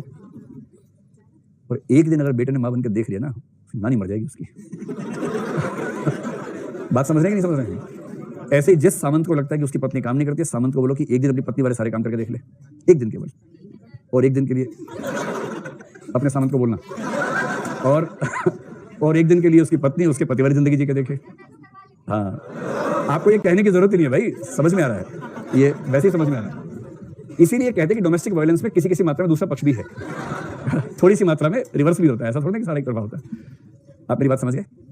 जब कोई व्यक्ति किसी दूसरे व्यक्ति या वर्ग के कंट्रीब्यूशन को लेकर असंवेदनशील हो, सबसे अच्छा तरीका है कि उसकी भूमिका बदल के देखिए। जैसे आप लोग बहुत नाराज होते हैं ना कि ये नियम चेंज करो, वो नियम चेंज करो, कुर्सी पे हम कुछ भी रखें हमारी हो जाएगी। ये सब आप इसलिए कह पा रहे क्योंकि आप उस तरफ हैं, और जीवन में बहुत जल्दी साल 2 साल 3 साल में इस तरफ कहीं ना कहीं आ जाएंगे, टेबल की इस तरफ आ जाएंगे। जब आप नियम बनाएंगे और जितने छठे हुए आप हैं, आपसे बड़े छठे हुए सामने आएंगे, उस समय वो नियम तोड़ेंगे और आपका जीना मुश्किल कर देंगे उस समय। और उसमें आप सोचेंगे यार इसे कैसे समझाऊं, बस ये याद नहीं आएगा कि 4 साल पहले कोई और सोच रहा था आपके बारे में ऐसा ही। कोई भी नियम ऐसे कैसे बनेगा जिस नियम से सबको फायदा हो जाए? कैसे कर सकते हैं? अंतर सिर्फ इतना है कि आपकी भूमिका नियम उखाड़ने की है या नियम बनाने की है। जिस दिन बनाने की आएगी उस दिन समझ में आ जाएगा। और इसलिए ऐसा स्कूलों में होता है, कभी कभी बच्चों को टीचर बनाए एक दिन के लिए, चलो बेटा एक दिन टीचर बनो, और तुम्हें लगता है ना टीचर बहुत परेशान करते हैं, संभालो जरा क्लास पर, मैं आधे घंटे में समझ आ जाता है, कोई नहीं सुनता किसी की बात। तो रोल चेंजिंग एक तरीका है जिससे एटीट्यूड्स को चेंज करना बहुत आसान माना गया है। स्पष्ट एकदम? चलिए, चौथी बात जिसको एक शब्द परसुएशन को हम लेंगे। परसुएशन से पहले मैं एक छोटा सा और बिंदु लेता हूं, फिर उस पर आ जाएंगे। इसको बोलते हैं change in group situations. Change in group situations, इसके 2 मतलब हैं। ये बात सही भी है कि किशोरावस्था में या उसके आसपास के समय में हमारी संगति बहुत ज्यादा असर डालती है हमारे व्यक्तित्व पे। हम किस समूह में हैं, हमारे ग्रुप में किस तरह के लोग हैं, इससे बहुत ज्यादा फर्क पड़ता है। तो यदि किसी व्यक्ति के ग्रुप को आप बदल सकें या ग्रुप में उसकी पोजीशन को बदल सके, 2 चीजें हैं, या तो ग्रुप चेंज कर दीजिए या उसके ग्रुप में उसकी पोजीशन को चेंज कर दीजिए, और आप पाएंगे कि उसके एटीट्यूड में जमीन आसमान का अंतर अपने आप आ जाएगा। ये कुछ वही चीज है जो मैंने कहा था शुरू में, बाध्यकारी संपर्क, जैसे ग्रुप बदलने वाली बात है। एक ऐसा ग्रुप जिसमें डाइवर्सिटी नहीं है, ऐसे ग्रुप में किस तरह के एटीट्यूड का खतरा ज्यादा है? जो एक तरफा हो, संकीर्ण हो, रूढ़िवादी हो, कट्टर हो। जैसे ग्रुप में डाइवर्सिटी आ जाएगी वैसे ही कैसे एटीट्यूड बनेंगे? जिनमें लचीलापन होगा, डायनामिज्म होगा, यूनिवर्सैलिटी होगी, ये होगा। तो ग्रुप बदलने से, इसका एग्जांपल कुछ नहीं, इस छोटे कस्बे शहर से, गांव से कोई बच्चा निकला और चला गया डीयू में या जेएनयू में चला गया, तो अब उसके एटीट्यूड में चेंज आएगा। देखो आईआईटी में जाके एटीट्यूड में बहुत चेंज नहीं आता है, उतना स्कोप नहीं है, आता तो है ही। इसलिए आप देखेंगे, एक बहुत ही भद्दी बात मैंने कुछ साल पहले सुनी और मैंने उसके बाद अखबार में पढ़ी भी, और आईआईटी के मेरे कुछ दोस्त जो वहाँ पढ़ाते हैं उनसे मैंने पूछा भी एक बार। आईआईटी के हॉस्टल्स में जातिवाद चरम स्तर पर दिखता है। और आपने ये भी सुना होगा कि आईआईटी के हॉस्टल्स में कई बार ऐसा हुआ कि किसी व्यक्ति ने जातीय आलोचनाएं सुनते सुनते आत्महत्या कर ली। ऐसा एक प्रसंग नहीं, ऐसे कई प्रसंग हैं। मैं दिल्ली आईआईटी की बात कर रहा हूँ, मतलब हर जगह होता है। दिल्ली जो कि माना जाता है कि एक बहुत ही प्रोग्रेसिव स्थान होना चाहिए, वहाँ भी ऐसा होता है। मेरी तो इस बात में आस्था रत्ती भर नहीं है कि किसी आईआईटी के व्यक्ति का दिमाग खुला हुआ होगा ही होगा, बिल्कुल रत्ती भर भी आस्था नहीं है, क्योंकि दोनों अलग बातें हैं। आप आईआईटी में हैं, इसका एक ही मतलब है कि आपका आईक्यू शानदार है। आईक्यू शानदार होने से एम्पैथी अच्छी होगी, इसकी कोई गारंटी नहीं है। हो भी सकती है, नहीं भी हो सकती है, लिंक अनिवार्य लिंक नहीं है। इसलिए आईआईटी से पढ़ा हुआ नफरती व्यक्ति अगर देखे तो मुझे आश्चर्य नहीं होता, और आईआईटी से पढ़ा हुआ शानदार व्यक्ति देखे तो भी आश्चर्य नहीं होता, क्योंकि आईआईटी में होने की क्षमता और नफरती या शानदार व्यक्ति होने की क्षमता अलग अलग है, जिनमें कोरिलेशन अनिवार्य नहीं है। हो भी सकता है, नहीं भी हो सकता है। लेकिन मेरा अनुमान है कि डीयू के हॉस्टल में या जेएनयू के हॉस्टल में इस बात की संभावना आईआईटी की तुलना में लगभग 0 के आसपास होगी कि वहां जातीय आधार पर इस तरह के हमले हों। उसकी तुलना में हो सकता है वो एलिमेंट रहता होगा, अंदर रहता होगा, एक जाति के लोग थोड़ा गुटबाजी करते होंगे, वो सब होता होगा, क्योंकि ह्यूमन नेचर थोड़ा काम करती है। और इसमें भी डीयू में जितनी संभावना है, जेएनयू में उससे भी कम संभावना है। क्योंकि जो यूनिवर्सिटी आपके एटीट्यूड्स को चेंज करने के लिए माहौल बनाएगी वो माहौल डेफिनेटली अलग होगा। जो आपके आईक्यू को फोकस करेगी वो आपके सोशल जो साइकोलॉजी है, सोशल इंटेलिजेंस है, उसको बेहतर बनाएगी, किसी गारंटी नहीं होती है। इसलिए कहते हैं कि आपका ग्रुप बदलने से यदि कोई व्यक्ति, देखिए कोई अच्छा विश्वविद्यालय आमतौर पर कुछ करता नहीं है, इसको ठीक से समझ लेना है। आमतौर पे उस यूनिवर्सिटी का माहौल जो है, ऐसा कहा जाता है कि किसी विश्वविद्यालय में टीचर्स की भूमिका मुश्किल से 20, 15, 25% होती है जितना आप वहां सीखते हैं। आपके सीखने की प्रक्रिया में ज्यादा भूमिका उस माहौल की है, बाकी स्टूडेंट्स की है, उस डाइवर्सिटी की है, उस 24 घंटे की प्रक्रियाओं की है जो क्लासरूम के बाहर भी लगातार चलती रहती है। और इस वजह से जहां ये माहौल अच्छा होगा वहां डेफिनेटली इस ग्रुप एफिलिएशन की वजह से उस व्यक्ति का मिजाज चेंज हो जाएगा। ये भी हो सकता है कि ग्रुप में स्थिति बदलने से बात बदल जाए। जैसे आप सोच के देखिए कि एक बच्चा बहुत छटा हुआ टाइप का बच्चा है, ठीक है, तो छटा हुआ बच्चा है, चुना हुआ नहीं है, छटा हुआ है, ठीक। और इसकी उम्र, आप सबको लग रहा है मैं आपके बारे में कह रहा हूँ, नहीं आपके बारे में नहीं कह रहा हूँ, कोई और है, एक छटा हुआ बच्चा है, उसकी उम्र मान लीजिए 18 साल हो गई है और पूरा जमाना परेशान है उससे। लोग अपने अपने घर में कहते हैं कि बेटा बाहर मत जाओ वरना वो आ जाएगा। इतना छटा हुआ है, इतना खौफ पूरे इलाके में उस बच्चे का है, इतना बदमाश टाइप का है। चलते चलते कोई दिखा मार दिया उसको, किसी बाइक खड़ी उसकी हवा निकाल दी, कोई कार खड़ी लात मारी कसके, कार से आवाज, जो यहाँ पर नहीं कर रहा था 3 दिनों से, वैसा ही कोई है मान लीजिए, ठीक है, इस तरह का बच्चा है, बदतमीज एक नंबर का। कोई अंकल आंटी बोले बेटा हमारे पास क्यों, सुनो बुढ़े चल, ऐसे बात करता है, बात करने की तमीज उसको नहीं है, सेंस नहीं है जरा सी भी, कोई सेंसिटिविटी नाम की चीज नहीं, सेंसिबिलिटी नहीं है। कोई कुत्ता सड़क पर दिख गया उसको लात मार दिया, वो पीपी करता हुआ भागा, उसको इसी सब में सुख मिलता है ना। ऐसे लोगों को सैडिस्ट बोलते हैं, दूसरों को पीड़ा देकर सुख प्राप्त करने वाले लोग, इस तरह का व्यक्ति है, सैडिस्ट है। उसके पापा अमीर आदमी हैं, बेटे को बोलते हैं कि ठीक है बच्चा मस्ती कर रहा है, कोई बात नहीं, समय आने पर मैच्योर हो जाएगा, जैसा कि पेरेंट्स सोचते हैं। वो अपने परिवार में एक छोटा बच्चा है, उसके 2 बड़े भाई हैं, वो छोटा भाई है। अचानक एक दिन क्या हुआ कि उसके घर में जो उससे बड़े हैं, मान लीजिए पापा हैं, सब अकेला बेटा, मान लीजिए इकलौता बेटा है। अचानक क्या हुआ, उसके फादर की डेथ हो गई, एक्सीडेंट से हो गई, ठीक है। तो हो ही सकता है कि उसके फादर की जा रहे थे, अचानक कुछ हुआ, मौत हो गई। और ये अनबिलीवेबल सी बात थी, उनकी उम्र ज्यादा नहीं थी, लेकिन एक्सीडेंट तो उम्र देख के होती नहीं, एक्सीडेंट तो किसी का भी हो सकता है। अभी 10 दिन पहले 4-5 साल का एक बच्चा सरकारी स्कूल में भोजन बन रहा था, छत पे खेलते खेलते अचानक पैर फिसला, उस खोलते हुए कढ़ाई में गिर गया जिसमें सबके लिए खाना बन रहा था, उसकी मौत हो गई। एक्सीडेंट तो उम्र देख के नहीं होता ना, किसी का भी हो सकता है। और ऐसे बच्चे तो कितने हैं जो किसी उसमें गिरते हैं, क्या बोलते हैं उस चीज को, गड्ढा नहीं, गड्ढा तो मैं बोल दूंगा, उसका असली नाम बताओ क्या होता है, बोरवेल। हाँ, बोरवेल में गिर जाते हैं और उसके बाद नहीं बच पाते, ऐसे तो कई प्रसंग हैं। तो इस बच्चे के पिता की मृत्यु हो गई एक्सीडेंट में अचानक। अब आपको ये बताना है, और इसके घर में इसकी माँ है, इसकी 2 छोटी बहनें हैं, ये सबसे बड़ा है। इसके एटीट्यूड्स एक दिन पहले तक जो थे और इस घटना के एकदम बाद जो होंगे, उसमें कोई अंतर दिखेगा या नहीं दिखेगा आपको? हल्का फुल्का है, जमीन आसमान का, जमीन आसमान का। आप जिस ग्रुप में है, प्राइमरी ग्रुप में, यदि उसमें आपकी पोजीशन चेंज हो जाए, जो अब तक अपने पिता के आसरे बदमाशियां कर रहा था, अब अचानक लोग उसको देख रहे हैं कि ये परिवार को संभालेगा, इसको बोलते हैं जिम्मेदारियां आ जाना। और जैसे ही जिम्मेदारी आती है वैसे ही उस व्यक्ति का एटीट्यूड कई चीजों को लेकर चेंज हो जाता है। मतलब जो 18 की उम्र में बाइक यूं चलाते हैं, ऐसे ऐसे करके, बाइक कितने कोण तक जा सकती है ऐसे देखते हैं, देखते देखते गिरे नहीं, देखते देखते गिरे नहीं, ऐसे करके चलाते हैं ना बाइक, देखा होगा आपने भी कि बाइक यूं चलाने के लिए होती है, लेकिन ऐसे करके ऐसे हो जाती है बाइक। क्या बोल रहे, चलाइए आपने, चलाते हो ऐसे बाइक? अच्छा, कितने लोग चलाते हो ऐसे बाइक? बहुत बढ़िया। जब अकेले तो तभी, कोई पीछे हो तब? अकेले चलाते हो, इसीलिए ऐसे चला रहे हो, ऐसे ऐसे ऐसे। कोई होगा हाथ छोड़ के और पैर भी छोड़ के? क्या बात है। ऐसे एक बच्चा था, साइकिल चला रहा था जोर जोर से, सामने कोई लड़की खड़ी थी, उसको देख रहे थे, देखो मेरे हाथ नहीं है, हाथ छोड़ दिया, फिर पैर भी डालिए पैडल से, देखो मेरे पैर भी नहीं है, तो धाड़ से गिरा नीचे, फिर उसके बाद दांत भी नहीं है अब। तो ऐसे ही होता बेटा, ध्यान रखना। तीसरा वाक्य किस दिन मुंह से निकलेगा, 2 तो निकल रहे होंगे अभी। क्या ठीक है, आपकी उम्र में तो ये सब जरूरी भी है ना, थोड़ा ऐसे सही चलाओगे बाइक तो फिर बुढ़ापे में चलाओगे क्या? चलिए, तो कल आपने ट्राई किया बाइक या साइकिल दीवार में मार के देखी, बिना साइकिल के मार दिया? अच्छा, साइकिल को तेज चला के धक्का दे दिया उसको, ठीक है, गुड। अगली चीज है परसुएशन। परसुएशन और परसुएशन अपने आप में बहुत बड़ी चीज है, जिसको हम विस्तार में समझेंगे, इस पे अलग से प्रश्न आने के बहुत सारे चांसेस होते हैं। परसुएशन जैसा ही एक शब्द होता है प्रोपेगेंडा, परसुएशन एंड प्रोपेगेंडा, ये एक प्रकार का गेंडा होता है। पहली बार में सुन के लगता है कि गेंडों का एक प्रकार होगा, तो एक प्रकार प्रोपेगेंडा। प्रोपेगेंडा क्या होता है बताइए, जोर से बोल दो। PROPOGANDA, प्रोपेगेंडा, ठीक है, प्रोपेगेंडा। तो प्रोपेगेंडा का मतलब क्या होता है? नहीं, प्रोपेगेंडा नकारात्मक होना जरूरी नहीं है, ना ना। प्रोपेगेंडा एक प्रकार का परसुएशन है। हाँ, प्रोपेगेंडा एक प्रकार का परसुएशन है जिसमें बहुत बड़ा तंत्र एक साथ काम करता है। सोची समझी रणनीति के तहत बहुत बड़ा तंत्र जब एक साथ पूरे समाज के विचारों को कंट्रोल करने का प्रयास करे, इसको बोलते हैं प्रोपेगेंडा। तो मैं इसको एक ही मान के चल रहा हूं, क्योंकि प्रोपेगेंडा कुछ नहीं है, एक व्यवस्थित बड़े पैमाने का परसुएशन का प्रयास है। तो जब अगर पूछे आपसे प्रोपेगेंडा क्या है, परसुएशन वाली सारी बातें लिखेंगे तो उससे बात बन जाएगी। इसको अलग से पढ़ेंगे। एक अंतिम बात अभी नोट कर लें, फिर उस पर आते हैं वापस। वो है पर्सनैलिटी के चेंजेस। किसी का एटीट्यूड बदलने में एक फैक्टर हो सकता है कि उसके पर्सनैलिटी में ही कोई चेंज आ जाए। और पर्सनैलिटी में चेंज तो किसी वजह से आ ही सकता है जीवन में। जैसे हो सकता है उसका इंटरेस्ट चेंज हो जाए, हो सकता है उसका पॉइंट ऑफ व्यू चेंज हो जाए। तो नीचे 2-3 शब्द लिख लीजिए। जैसे रुचियों का परिवर्तन हो जाना, जैसे परिपक्वता का परिवर्तन होना, समझदार व्यक्ति हो गया। तो जैसे जैसे व्यक्ति की पर्सनैलिटी बदलेगी, मान लो पहले बहुत एक्सट्रोवर्ट था, इंट्रोवर्ट होने लगा किसी वजह से, पहले गैर जिम्मेदार था, अब जिम्मेदार होने लगा, तो व्यक्तित्व के हर परिवर्तन के साथ उसके एटीट्यूड में चेंज आता है। इसलिए एक तरीका ये भी होता है स्टडी करने का कि उसकी पर्सनैलिटी के चेंज को आप थोड़ा सा मेजर करते रहें। ठीक है, चलिए अब आइए परसुएशन पर, जो कि अपने आप में स्वतंत्र प्रश्न है। इसका मतलब, इसका एक मतलब तो ये है कि पर्सनैलिटी जैसे जैसे चेंज होगी, जैसे उम्र के साथ चेंज होती है। आप यूं बताएं कि आपके अभी जो एटीट्यूड्स हैं और जो एटीट्यूड्स आज से 10-12 साल पहले थे, क्या वो एक जैसे हैं, उसमें अंतर हो गया है?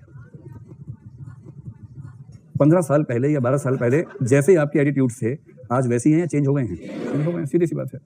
मैंने आपसे एक बार एक वाक्य बोला था, परिपक्व होने के बहुत सारे अर्थों में से एक अर्थ ये भी है कि आप हर 10 साल बाद इस बात पर हंस सकें कि 10 साल पहले आप किसके लिए जान दे रहे थे। समझ रहे पूरी बात? अगर ये पूरी बात समझ रहे हो तो फिर आप 10 साल बाद हंस नहीं पाएंगे, पर अब 10 साल बाद फिर हंसेंगे। इसका मतलब अभी ठीक से नहीं समझ रहे, तब समझेंगे। तो 3 साल का बच्चा किसके लिए जान दे रहा है? भाई साहब कहाँ ऐसे कैसे कहाँ खोए हुए हो? डरो मत यार, इतनी गहरी बात नहीं है। आप सोच रहे कितनी गहरी बात है।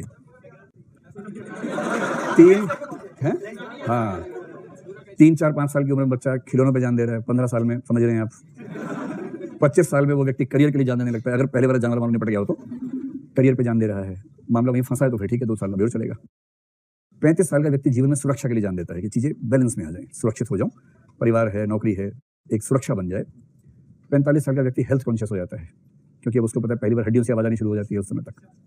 55 का व्यक्ति इंश्योरेंस को लेकर सजग रहता है कि ठीक ठाक मिल जाए बाकी लोगों को जब जाऊं तो। ऐसे ही होता है। और एटीट्यूड्स क्यों नहीं चेंज होंगे? जैसे जैसे उम्र बदलेगी वैसे स्वभाव बदल जाता है, एटीट्यूड्स बदल जाते हैं। और अगर किसी व्यक्ति के व्यक्तित्व में कोई अलग परिवर्तन आ जाए उम्र के अलावा, तो वो भी, जैसे ऐसे कई लोग होते हैं जो एक उम्र तक एक्सट्रोवर्ट होते हैं, बाद में इंट्रोवर्ट हो जाते हैं। इंट्रोवर्ट होते ही उसे कई वो चीजें खराब लगने लगेंगी जो पहले अच्छी लगती थी। सीधी सी बात है।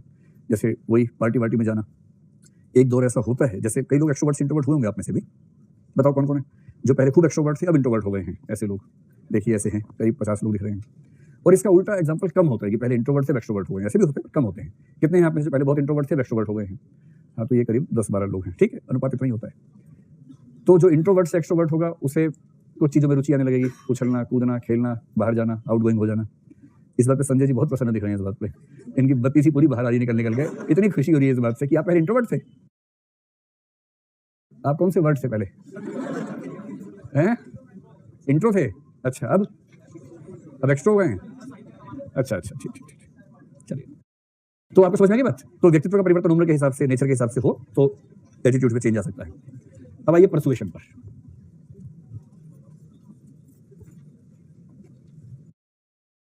परसुएशन को लेकर 3-4 बातें समझेंगे। एक तो यही कि ये क्या है, और फिर कुछ इसके एग्जांपल देखते हैं।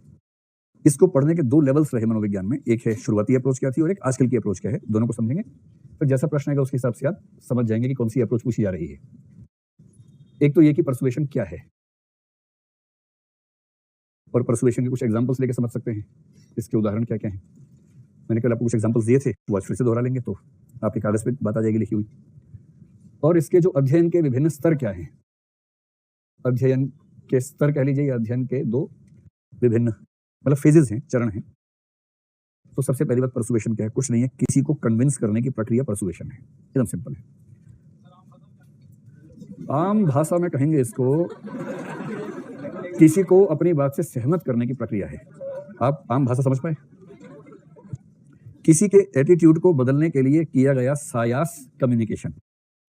ऐसा कोई भी संप्रेषण तो क्या है? एक संप्रेषण है।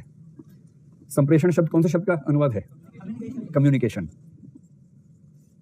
तो पहली बात है कि संप्रेषण होना चाहिए, और ये संप्रेषण ऐसा वैसा नहीं है कि मतलब कुछ भी है, ये सायास होना चाहिए। सायास मतलब बाई चांस हो गया, ये नहीं, सोच समझ के हो रहा है। तो ऐसा कोई भी कॉन्शियस एक्सप्रेशन या कम्युनिकेशन जिसका उद्देश्य किसी की अभिवृत्तियों को बदलना हो। तो अभिवृत्तियों के परिवर्तन की ओर लक्षित किसी भी प्रकार का सायास संप्रेषण कहलाता है परसुएशन। ठीक, संप्रेषण के नीचे क्या है? सायास। साया नहीं है, सायास है। क्योंकि साया से लगता है कि कुछ खतरनाक मामला है।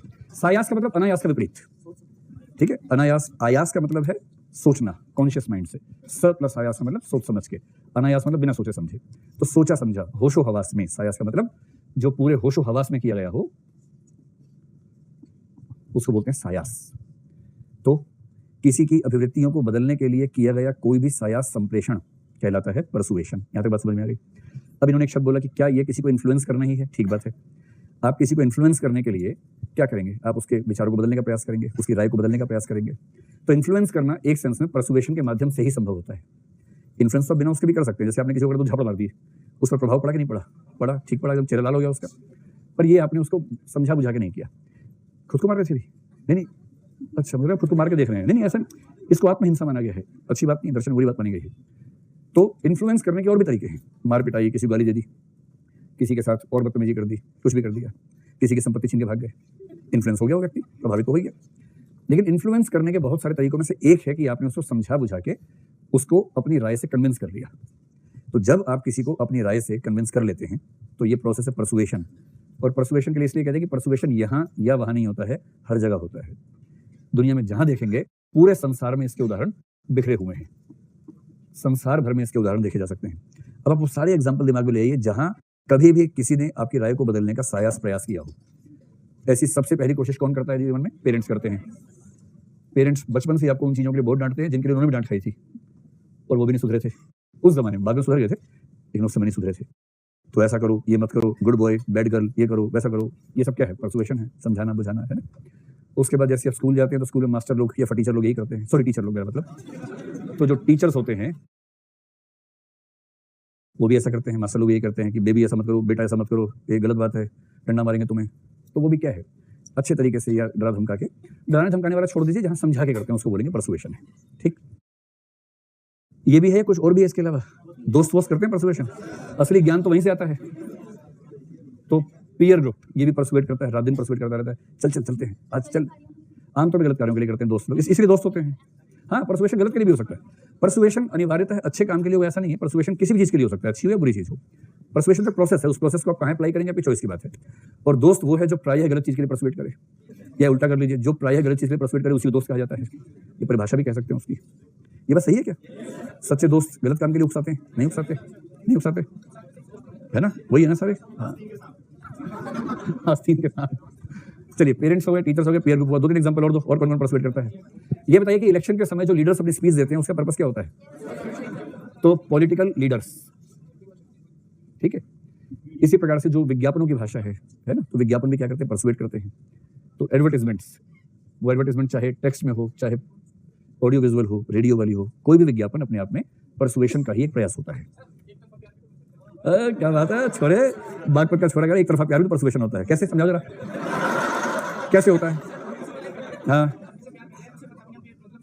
हाँ, तो हाँ, ठीक है, हाँ, तो हाँ, अच्छा,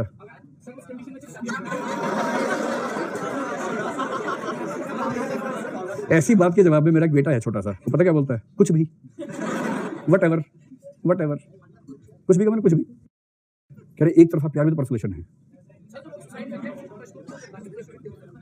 भाई साहब, ज्ञान संभाल के रखो, बिखर रहा है, ज्यादा हो गया, टपक रहा है बाहर, छलक रहा है, संभाल के रखो। क्लास के बाद डिस्कस करेंगे। क्या एक तरफा प्यार एक संप्रेषण है? और पहले क्या बताया कि इसके लिए क्या होना जरूरी है? ये पानी का गिलास, ये देखो, ये परसुएशन है। मेरी मर्जी, कुछ भी बोलूं, ऐसे नहीं होता है। ठीक, चलो, मतलब भाव ये है कि परसुएशन होने की पहली शर्त है कि संप्रेषण तो हो।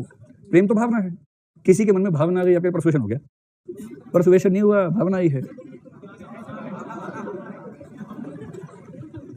छोड़े, थोड़ा धैर्य रख। हाँ हाँ, कन्विंस करना वही बात है, एकदम पर्यायवाची शब्द है। ठीक है, चलो। हाँ हाँ हाँ, परसुएशन की कोशिश तो की ही ना भाई, सफल हुआ नहीं हुआ अलग बात है, पर जो प्रोसेस है वो परसुएशन है। सफल हुआ कि नहीं हुआ वो बात की बात है, लेकिन प्रोसेस वही है, कोशिश वही है। हाँ, धर्मगुरु, अरे वाह, क्या बात है। तो आप कह सकते हैं झासाराम, सॉरी आसाराम बापू। आप किसी, मैं स्लिप ऑफ टंग हो जाता है मुझसे, मेरे ऐसी नीयत नहीं होती है, मैं तो बड़ा सम्मान करता हूँ सब लोगों का, लेकिन स्लिप ऑफ टंग से ऐसा हो जाता है। ठीक है, कोई धर्मगुरु है आप कह लीजिए। चलिए, ये सब हो गया। हाँ, बहुत बढ़िया, बहुत बढ़िया, चलो। चलिए, दो बातें स्पष्ट हो गई। पहला, परसुएशन क्या है, और दूसरा क्या है। परसुएशन के एग्जाम्पल दुनिया भर में बिखरे हुए हैं और वो आपके आसपास हमेशा होता रहता है, चाहे वो बोल के हो, दृश्य के रूप में हो, टेक्स्ट के रूप में हो। किताबें भी तो परसुएशन है ना। एक इसमें लिखिए किताबें, अगर आपने मोटिवेशनल टॉक्स हैं, स्पीकर्स हैं, वो सब भी परसुएडर्स हैं। ऐसा आपके जीवन में कभी तो हुआ ही होगा ना, कोई एक किताब पढ़ के आपके विचार बदले होंगे। अगर किसी किताब को पढ़ के आपके अंदर कोई भी पक्ष बदला है तो इस समय किताब ने आपको परसुएट कर लिया, लेखक ने किताब के माध्यम से परसुएट किया आपको। तो परसुएशन का प्रोसेस 2400 घंटे सोने का समय निकाल दीजिए, 17 घंटे दिन में कम से कम चलता रहता है। ऐसा दिमाग में रख के चल सकते हैं। चलिए, अब देखिए कि इसका अध्ययन मनोविज्ञान में किस प्रकार से हुआ है। देखिए, मुझे अब तक ना पढ़ाते हुए करीब 20-21 साल हो गए और मैंने एक साल में एवरेज कम से कम 400 क्लास तो ली होंगी। तो 400 गुना 20 करेंगे तो करीब 8000 क्लास का अनुभव मुझे है। पर इतना मुश्किल बैच मैंने पहली बार देखा है। मैं संभाल नहीं पा रहा हूँ आप लोगों को, क्योंकि मैं जितनी कोशिश करता हूँ कहीं ना कहीं से कोई एनर्जी पैकेट उड़ जाता है, अचानक अपना ज्ञान आ जाता है, नया सिद्धांत आ जाता है। बड़ा टफ बैच है, लेकिन सीख रहा हूँ मैं भी इसी बहाने सीख रहा हूँ। तो हाँ, सरकारी भी, प्राइवेट भी, विज्ञापन, कोई भी विज्ञापन, यहाँ तक कि शादी का विज्ञापन भी, हर विज्ञापन, क्योंकि भारत के हर विज्ञापन में लड़की स्लिम और सुंदर और गोरी ही होती है, तो वो भी एक परसुएशन है। हाँ, जॉब में भी हर तरह का विज्ञापन, वटएवर। सरकारी विज्ञापन भी क्या है, आप नेवी के विज्ञापन देखिए, आर्मी के विज्ञापन देखिए, वो तड़प रहे हैं कि अच्छे ऑफिसर मिल जाए, उनको मिल ही नहीं रहे। एयरफोर्स का विज्ञापन आप फिल्मों में जाएंगे वहां दिखेगा, क्योंकि एयरफोर्स देगी आपको ऐसा करियर, ऐसा एडवेंचर जो कहीं और नहीं मिलेगा। ये क्या है? परसुएशन है कि भाई एयरफोर्स में आओ, क्योंकि लोग आएंगे वहां पर। तो जहां भी कोई रिक्वायरमेंट है वहां लोगों को परसुएट करने के लिए विज्ञापन तो आएंगे। तो सरकार भी तो एक एजेंसी है ना, उसको भी अच्छे लोग चाहिए काम करने के लिए। वो क्यों चाहेगी कि आईएएस में खराब लोग आ जाए? अच्छे लोग चाहिए उनको। और जब अच्छे लोग चाहिए तो वो विज्ञापन इस तरह से देंगे कि उससे लोग प्रभावित हों। सीधी सी बात है। परसुएशन का अध्ययन 2 अप्रोचेस से होता है। जिस अप्रोच से पहले हुआ उसको तो जनरली अर्ली अप्रोच ही कह देते हैं, यानी कि आरंभिक दृष्टिकोण जो था उसका, शुरुआती नजरिया, द अर्ली अप्रोच उसको बोलते हैं। और 1990 के आसपास तक इसी अप्रोच से अध्ययन होता रहा है। एक सामान्य अप्रोच है। तो अप टू 1990 के आसपास। उसके बाद ये पाया गया कि ये अप्रोच पर्याप्त नहीं है और तब एक नई अप्रोच से काम शुरू हुआ, उसे बोलते हैं कॉग्निटिव अप्रोच। अब मैं उम्मीद करूं कॉग्निटिव शब्द का अनुवाद आप समझ पा रहे होंगे, संज्ञानात्मक दृष्टिकोण। तो परसुएशन को समझने की जो कॉग्निटिव अप्रोच है, बेसिकली 1995-96 के आसपास ऐसे पहले कुछ रिसर्च पेपर्स पब्लिश हुए, तो 1995 ऑनवर्ड्स आप कह सकते हैं कि इस अप्रोच का महत्व बढ़ गया है। इन दोनों में अंतर क्या है, पहले ये समझें। पहली अप्रोच बेसिक है, वो कहते हैं कि परसुएशन के प्रोसेस में कौन परसुएट करता है, परसुएट करने के लिए कैसी बात बोलनी चाहिए, परसुएट करने के लिए कैसी बात नहीं बोलनी चाहिए, तरीका क्या अपनाना चाहिए, ये सब चीजें होती थी। तो पहली जो अप्रोच है इसमें ज्यादा बल इस चीज पे है, एक है हु, कौन परसुएट करेगा, यानी कि अच्छा परसुएडर कौन होगा। दूसरा जोर था वट पे। वट का मतलब है कि अच्छे परसुएशन के लिए कंटेंट क्या होना चाहिए, क्या कहना चाहिए कि व्यक्ति परसुएट हो जाए। पहला है हु, कौन परसुएट कर सकता है। दूसरा वट, क्या कहकर परसुएट किया जा सकता है। ये 2 बातें हो गई। फिर यह भी था कि उसका मीडियम क्या होगा और किसको परसुएट करेगा। तीसरा शब्द है whom, WHOM, किसे परसुएट किया जा सकता है, इस पे जोर था। तो 3 चीजों, पहला क्या था, कौन परसुएट कर सकता है, क्या कहकर परसुएट कर सकता है, किसे परसुएट कर सकता है, और चौथा था माध्यम, मीडियम, कौन से मीडियम का इस्तेमाल करने से परसुएशन होने की संभावना ज्यादा होगी। ये था। देखिए, कुछ विषय ऐसे जिनका मार्केट डायनामिक्स में कोई योगदान नहीं होता है। जैसे सेकंड वर्ल्ड वॉर जब हुआ, सेकंड वर्ल्ड वॉर में लोक प्रशासन के लोग बहुत दुखी हो गए थे। अमेरिकी सरकार ने जो थिंक टैंक्स बनाए अपने, उसमें हर विषय की भूमिका थी, इकोनॉमिक्स की भूमिका थी। इकोनॉमिस्ट को लगाया कि आप स्टडी करो कि हमारे विरोधी देशों की अर्थव्यवस्था में क्या क्या लूप होल्स हैं, हम कैसे उनकी अर्थव्यवस्था को तबाह कर सकते हैं। तो इकोनॉमिक्स के लोग अप्लाइड इकोनॉमिक्स में उलझ गए और युद्ध में उन्होंने अपने देश का खूब योगदान दिया। साइकोलॉजी को मौका मिला पहली बार कि साइकोलॉजी के लोग देखें कि दुश्मन देश की साइकोलॉजी को कैसे ब्रेक करना है, उनकी सेनाओं, सेनापतियों का जो हौसला है वो कैसे तोड़ सकते हैं। और सोशल साइकोलॉजी, अप्लाइड साइकोलॉजी, इस पर इतना रिसर्च इनका है, इनको पता है कि किस व्यक्ति के कौन से व्यवहार का मतलब, वो भी मानसिक स्थिति किस में है और कैसे कैसे उसको हम ब्रेक कर सकते हैं। लोक प्रशासन को बहुत दुख था कि हमें कोई काम ही नहीं मिला युद्ध के समय, पॉलिटिकल साइंस को कोई काम ही नहीं मिला खास। तो इन विषयों में द्वितीय विश्व युद्ध के बाद अप्लाइड साइंस में जाने की एक अप्रोच बननी शुरू हुई। लेकिन साइकोलॉजी को एक काम और मिल गया, वरना जो विषय केवल यूनिवर्सिटी में चलता है उसकी बहुत वैल्यू नहीं है। जैसे फिलोसफी है, फिलोसफी सरकार को नहीं चाहिए ज़्यादा, बाजार को भी नहीं चाहिए, इसलिए फिलोसफी का जो भी विकास होगा थोड़ा बहुत विश्वविद्यालयों में होगा, थोड़ा बहुत मठों में हो जाएगा, उसके अलावा होना बड़ा मुश्किल काम है। जो विषय बाजार की नीड पूरी करेगा उसके विकास में बाजार इन्वेस्ट करेगा, सीधी सी बात है। जैसे मेडिकल साइंस में बाजार खूब निवेश करता है, लेकिन उन बीमारियों पर निवेश करता है जिन बीमारियों के मरीज अमीर देशों के हैं।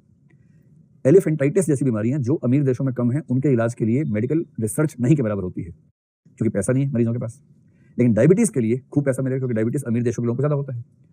तो बाजार तो मेडिकल साइंस में भी रिसर्च उन बीमारियों पे ज्यादा करेगा जो बीमारियां अमीरों की बीमारियां हैं, ताकि पैसा मिले, दवाइयां बने, महंगी दवाइयां बिके, उनसे पैसा कमाए।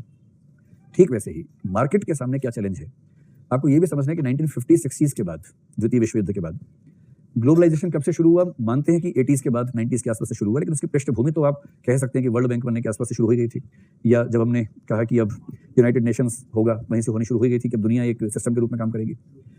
और जैसे जैसे साम्राज्यवाद खत्म हुआ, वैसे वैसे अमीर पूंजी वाले देशों के सामने ये रिक्वायरमेंट थी कि अपने माल को खपाने के लिए, कच्चा माल लाने के लिए कुछ ऐसा मैकेनिज्म हो कि गरीब देशों पर भौतिक प्रभुत्व बेशक ना हो, लेकिन बाजार का प्रभुत्व बना रहे, आर्थिक प्रभुत्व बना रहे।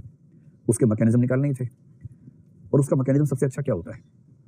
एक तो ये है कि गरीब देश अपनी मार्केट खोल दें अमीर देशों के लिए, वो तो एक मैकेनिज्म है। लेकिन गरीब देशों के लोग अमीर देशों की वस्तुएं क्यों खरीदेंगे? तो बड़ी कंपनियों का ज्यादा जोर इस पर था कि जिसको आजकल नज बोलते हैं ना आप लोग, नज पे भी इकोनॉमिक्स नोबेल प्राइज मिला है। नज का मतलब है कि लोग अपनी इकोनॉमिक चॉइसेस कैसे डिसाइड करते हैं, उसका व्यवहार का अध्ययन कैसे करें। नज इकोनॉमी आजकल शब्द चलता है। तो मार्केट की रुचि इसमें थी कि कोई व्यक्ति जब कोई सामान खरीदता है, कोई कमोडिटी या प्रोडक्ट खरीदता है, तो उसके खरीदने का फैसला करते समय उसका मनोविज्ञान कैसे काम करता है। आप कल्पना कीजिए कि अगर बाजार को यह समझ में आ जाए कि हमारा मनोविज्ञान कैसे काम करता है, तो बाजार उस मनोविज्ञान का इस्तेमाल करके अपने प्रोडक्ट्स को हमारे सामने पेश करेगा। और वो हमारे मनोविज्ञान पे इतना अध्ययन कर चुके जितना हम खुद पे नहीं कर पाए हैं, और वो हमें कन्विंस कर ही लेगा, चाहे हमारी इच्छा हो या ना हो। आपने कभी ऐसा महसूस किया कि आपने बाजार में कोई ऐसी चीज खरीद ली जो आपके काम की थी नहीं दरअसल, पर खरीद ली आपने, और अगर आपको सच में लगता है कि वो आपने बाई चॉइस खरीदी है तो गलतफहमी है। वो बाजार ने आपसे खरीदवा ली है। उसने अपने विज्ञापनों की दुनिया में आपको ऐसा उलझाया कि आपको लगने लगा कि वो आपके लिए जरूरी है, जबकि उसके बिना पर काम चल रहा था, आराम से धूमधाम चल रहा था, और आपने खरीद ली। और खरीदने के बाद जीवन में कोई चेंज आया भी नहीं आपके, और आपको लग रहा है कि ये फैसला मुझसे कैसे हो गया। तो 1960s के बाद की जो मार्केट है ना, उस मार्केट को बोलते हैं पोस्ट इंडस्ट्रियल मार्केट, जिसमें पहली बार उत्पादन इतना हो गया कि उसको खपाने के लिए नए बाजारों की जरूरत ज्यादा पड़ने लगी। और तब सोशल साइकोलॉजी में बहुत सारे प्रोजेक्ट्स को फंड किया मार्केट ने, और मार्केट ने कहा कि हमें यह समझाओ कि कैसे परसुएट करें कस्टमर्स को, कैसे अपना सामान बेचें। और एडवर्टाइजमेंट का बजट बड़ी कंपनियों के बजट का ठीक ठाक हिस्सा होता है, क्योंकि जब तक कंपटीशन कम है, प्रोडक्शन ही कम है, तब तक तो चीज बनेगी, बाद में बिकेगी पहले।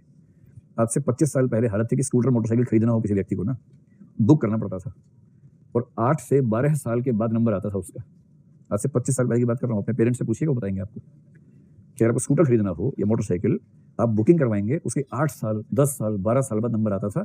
और जब आप खरीदने जाएंगे, लेने जाएंगे, आप लेंगे, बाहर कम से कम 20 टाउट्स खड़े होंगे जो कहेंगे भाई साहब आपने 8,000 का लिया है, 12 का दे दो हमें। ये हालत होती थी। ऐसी मार्केट में विज्ञापन की जरूरत नहीं होती है। ऐसी मार्केट में प्रोडक्शन इतना कम है, डिमांड ज्यादा, सप्लाई कम है, तो वहां क्या एड्स की जरूरत है। और आज हालत यह है कि कारें बन के खड़ी हैं, स्कूटर बन के खड़े हैं, कोई लेने वाला नहीं है। ऐसी मार्केट में विज्ञापन का महत्व कम होगा या ज्यादा होगा? ज्यादा होगा। और इसलिए आप पाएंगे कि अजीब हालत है। आपको केवल गूगल पे इतना सर्च करना है, किसी बाइक का नाम लिखिए, जो बाइक पसंद है आपको, मान लीजिए XYZ लिख के सर्च कीजिए, उसकी फोटो देखिए, बंद कर दीजिए, खत्म। इतना ही करना है बस। आपको अगले दिन से फोन आने शुरू हो जाएंगे, किस बाइक की कंपनी से बोल रहा हूँ, आपको बाइक। आप सोच रहे हैं कि इसको ये अंतर्यामी आदमी है, कैसे इसको पता लग गया? भाई मैं तो मन में हल्का सा भाव ही आया था। आपने गूगल पर सर्च किया, गूगल तैयार बैठा हुआ है आपकी रुचि जानने के लिए। वो आपके डेटा को यूज कर लेगा, कहीं भेज देगा, वो कंपनी आपको फोन करेंगी, और 10 बार फोन कर करके आपको बेच के ही मानेंगे। आप कहेंगे भाई बाइक मैं सोच रहा था, मेरे पैसे नहीं है। बस फिर पैसे की क्या जरूरत है? जिगर होना चाहिए। जिगर है ना आपके पास? हम आते हैं, कहाँ रहते हैं बताइए? आप कहेंगे मैं जहाँ रहता हूँ वहाँ आप पहुँच नहीं पाओगे, नेहरू विहार की गली नंबर 8 के अंदर रहता हूँ। कैसे पहुँच जाएंगे वहाँ? तो पहुँच गया आपके पास, आप कहते पैसे नहीं, कोई बात नहीं सर, अंगूठा वो लगा दीजिए बस। लोन पास कर दिया, सब कुछ कर दिया, आधे घंटे बाद बाइक खड़ी घर के बाहर आपके। और आप सोचते कितना आसान है आजकल। मुश्किल तो इसके बाद होगा, आसान तो अभी है ना, यहाँ तक तो आसान है। ये जो सिस्टम है, इसके लिए बहुत जरूरी हो गया कस्टमर्स को परसुएट करने की स्ट्रेटेजीज कंपनीज के पास हो। तो जो पहली अप्रोच चली 1990 तक, वो ये अप्रोच थी। इसमें 4 पक्ष हैं, उन 4 पक्षों पर आइए, इस पर क्या निष्कर्ष सोशल साइकोलॉजी के सामान्यतः रहे हैं। और जब आपको अपने पेरेंट्स को या किसी को परसुएट करना हो, बस एक बार नोट्स पढ़ के जाइएगा, डायरी बना कर ले जाना, बात करते बीच में देखते रहना, 1 मिनट रुको जरा, हाँ ऐसे बोला, पापा 2 मिनट रुको जरा, हाँ पापा आप बताओ, इस तरह से करके फिर देखो कैसे परसुएट नहीं होंगे। ठीक है, तो हम अर्ली अप्रोच पढ़ रहे हैं। अर्ली अप्रोच में पहला हिस्सा है हु, दूसरा बताओ, तीसरा है हुम, और चौथा है मीडियम। मोटे मोटे 3-3 4-4 निष्कर्ष इससे समझ लीजिए, उससे बात समझ में आ जाएगी। हु का मतलब होता है परसुएडर, जो व्यक्ति परसुएट करेगा उसको बोलते हैं परसुएडर या सोर्स ऑफ परसुएशन। इसके बारे में 5-6 बातें हैं मोटी मोटी, जो हमेशा ध्यान रखिए, तो आपको निष्कर्ष सही निकलेंगे। पहला तो यह है कि व्यक्ति को विश्वसनीय होना चाहिए। ऐसा व्यक्ति बोले या परसुएट करे जिस पर बाकी लोगों को भरोसा जमता हो, क्रेडिबल होना चाहिए। विश्वसनीयता के 2 मतलब होते हैं। एक विश्वसनीयता आती है ज्ञान से या समझ से या अनुभव से, और दूसरी आती है चरित्र से। तो जिस मामले का प्रसंग है उस मामले के हिसाब से विश्वसनीयता व्यक्ति में होनी चाहिए। सबसे आसान एग्जाम्पल कर दिया था, अगर किसी विज्ञापन में किसी क्षेत्र का एक्सपर्ट आपको दिखे, जैसे क्या तुम्हारे टूथपेस्ट में नमक है, अगर ये कहने वाले ने सफेद कोट पहना है और स्टेथो लगा रखा है, तो आपका भरोसा अपने आप जागता है कि स्टेथो ऐसे नहीं लगाया होगा, सच में ज्ञानी होगा, तो उसकी बात में वजन आता है। तो एक्सपर्ट ने कहा है तो बात ठीक लगती है। ऐसे जैसे कमेंट्री होती है, कमेंट्री में आजकल नया ट्रेंड है, क्रिकेटर्स खुद कमेंट्री करते हैं बेरोजगार होने के बाद। तो पहले वो खेलते थे, अब बातों से खेल लेते हैं उसके बाद क्रिकेट कमेंट्री। क्योंकि इसमें एक अच्छी बात भी है ना, वो किसी शॉट की व्याख्या जिस तरह से करेगा वो नॉन प्लेइंग व्यक्ति कैसे कर पाएगा? उसने रियलिटी में उस सबको झेला नहीं है, तो कैसे उसकी सही व्याख्या करेगा? सही व्याख्या तो वही कर पाएगा जो एक्सपर्ट है, जो खेला है। तो किसी भी क्षेत्र में जब कोई एक्सपर्ट कुछ कहेगा तो आपको उसकी बात में वजन समझ में आएगा। जैसे इकोनॉमिक्स के मामले में जो हमारे पुराने मुख्य प्रधानमंत्री थे मनमोहन सिंह जी, तो उनकी बात अलग थी, भाई एक्सपर्ट आदमी थे। जब वो कुछ बोलते थे इकोनॉमिक्स में लगता था कि बात में वजन है। बोलने के तरीके में वजन हो ना हो, किंतु बात में वजन होता था। अब बोलने के तरीके में वजन है, बात में नहीं होता है।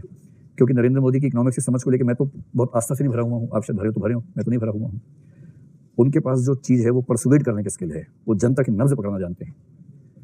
और अंततः प्रधानमंत्री वही बनेगा जनता की नब्ज पकड़ेगा, सीधी सी बात है। अगर कोई ऐसा है जो इकोनॉमिक्स जानता है, जनता की नब्ज नहीं जानता, तो वो प्रधानमंत्री बनेगा नहीं, बनाया जाएगा। वो बनेगा नहीं, बनेगा वही जो जनता की नब्ज पकड़ना जानता होगा। तो पहली बात है व्यक्ति विश्वसनीय होना चाहिए। दूसरा, चरित्र के मामले में, जहां ज्ञान का मसला नहीं है, जहां आपको ये भरोसा है कि भाई जैसे किसी को चौकीदार रखना है अपने घर के बाहर आपको, और दो लोग आए हैं, एक कह रहे जी मैं पीएचडी कर रहा हूँ, किस चीज में, क्रिमिनोलॉजी में कर रहा हूँ, अपराध शास्त्र में। आप कहेंगे भाई तो चला ही जा यार, मुझे सारे तरीके पता होंगे। नहीं आप जाओ। और दूसरा आदमी कह रहा है जी मैं 10वीं क्लास में पढ़ रहा था, फेल हो गया था, मैं पढ़ नहीं पाया, अब मैं गाँव से यहाँ आ गया हूँ रोजी रोटी की तलाश में, और मेरे पापा सब्जी की दुकान लगाते हैं, मेरी मम्मी बीमार है, उनका ध्यान रखता हूँ। वो चाहते हैं कि मैं ऐसी नौकरी करूँ जिससे बहुत मेहनत ना हो, मैं यहाँ बैठ के पढ़ता रहूँगा रात भर, आपके घर की सुरक्षा करूँगा, बाहर लाइट जलती है, यहाँ बैठ के पढ़ता रहूँगा। आप कहेंगे बेटा तू ही आ जा, हमें भी ये संतोष रहेगा किसी की हेल्प हो गई, और हमें ये भरोसा है कि ये व्यक्ति थोड़ा ठीक होगा। क्योंकि यहाँ आपको जो व्यक्ति चाहिए उसके चरित्र पर भरोसा चाहिए। आप उसके हाथ में सुरक्षा सौंप रहे हैं, ऐसे देश की चाबी सौंप रहे हैं। तो आपने कहा नरेंद्र मोदी ठीक लग रहा है, भाई अकेला आदमी है, किसके लिए भ्रष्टाचार करेगा? भारत में एक एलिमेंट ये भी काम करता है, अविवाहित व्यक्ति के इलेक्शन जीतने की संभावना ज्यादा हो जाती है। और बीजेपी में तो रिवाज है कि पीएम बनने की शर्त मान ली गई है, या तो अविवाहित होना या अविवाहित होना, मतलब ये शर्त मानी गई है। पर राहुल गांधी भी सोच रहे हैं, उनको लग रहा है कि वो अकेली शर्त है, वो अकेली शर्त नहीं है, वो शर्तों में से एक है, अकेली शर्त नहीं हो, तो वो भी सोच रहे हैं कि ऐसा हो। तो भाई कुछ भी कहिए, जैसे मुझे नरेंद्र मोदी पर और अरविंद केजरीवाल दोनों व्यक्तियों पर, नीतीश कुमार पर भी 3 व्यक्ति हो गए, और भारतीय राजनेताओं में कौन, कुछ मात्रा में नवीन पटनायक पर भी मुझे तो भरोसा ठीक ठाक जमता है। मानिक सरकार पर जमता भरोसा, अच्छे से भरोसा जमता है। और मुझे लगता है कि ये लोग ऐसे लोग हैं कि सामान्यतः आप ये विश्वास कर सकते हैं करप्ट नहीं होंगे।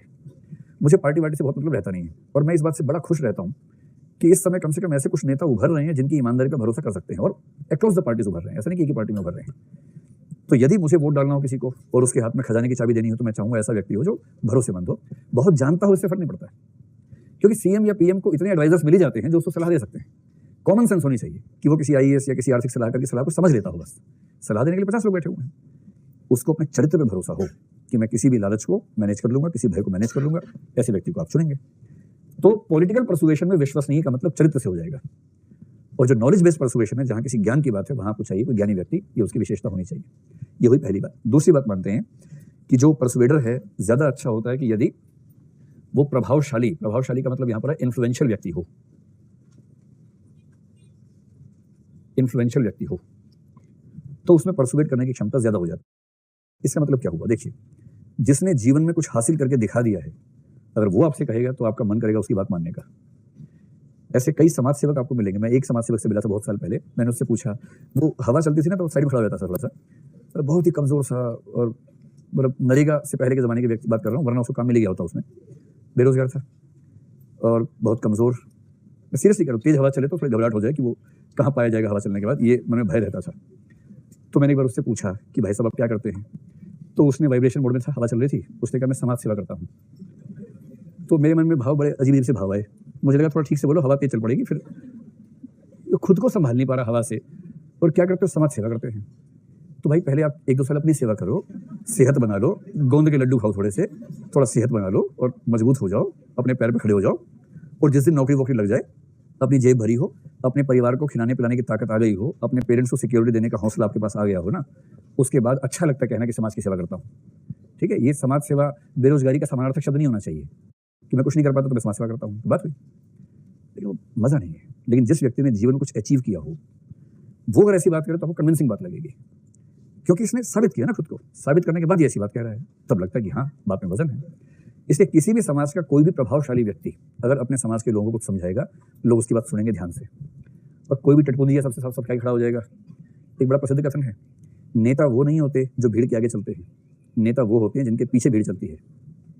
मैथ्स वाले सोचते हैं ए बराबर बी बराबर है, ए बराबर है, तो बात हो गया। ऐसा नहीं होता है, ये सोशल साइकोलॉजी है, सोशल साइकोलॉजी मैथ्स नहीं होता है, समझ रहे हैं मतलब।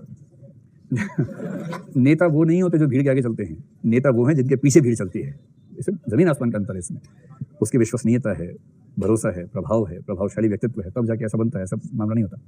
इसका एग्जाम्पल ये है कि जैसे आजकल आप देखेंगे कि महिलाओं से जुड़े मुद्दों पर विज्ञापन देने में अक्षय कुमार नाम है, उसमें क्या खन्ना नाम है, अक्षय कुमार नाम है उसका।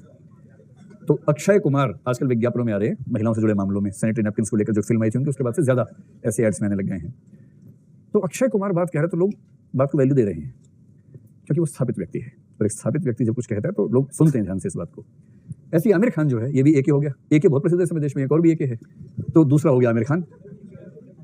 आमिर खान ने क्या किया कि आमिर खान, आपको पता नहीं आजकल, आपको आइडिया है नहीं, उसने महाराष्ट्र में जल आंदोलन के लिए बहुत जबरदस्त काम किया है, और उसने महाराष्ट्र के उन इलाकों में जहां पानी की दिक्कत है, पुणे के आसपास के कुछ जिलों के बारे में ठीक ठाक काम किया है, मतलब कमेंडेबल काम किया है, जो शायद हमें उतना विस्तार में नहीं पता होता है, लेकिन उसने बहुत काम किया है।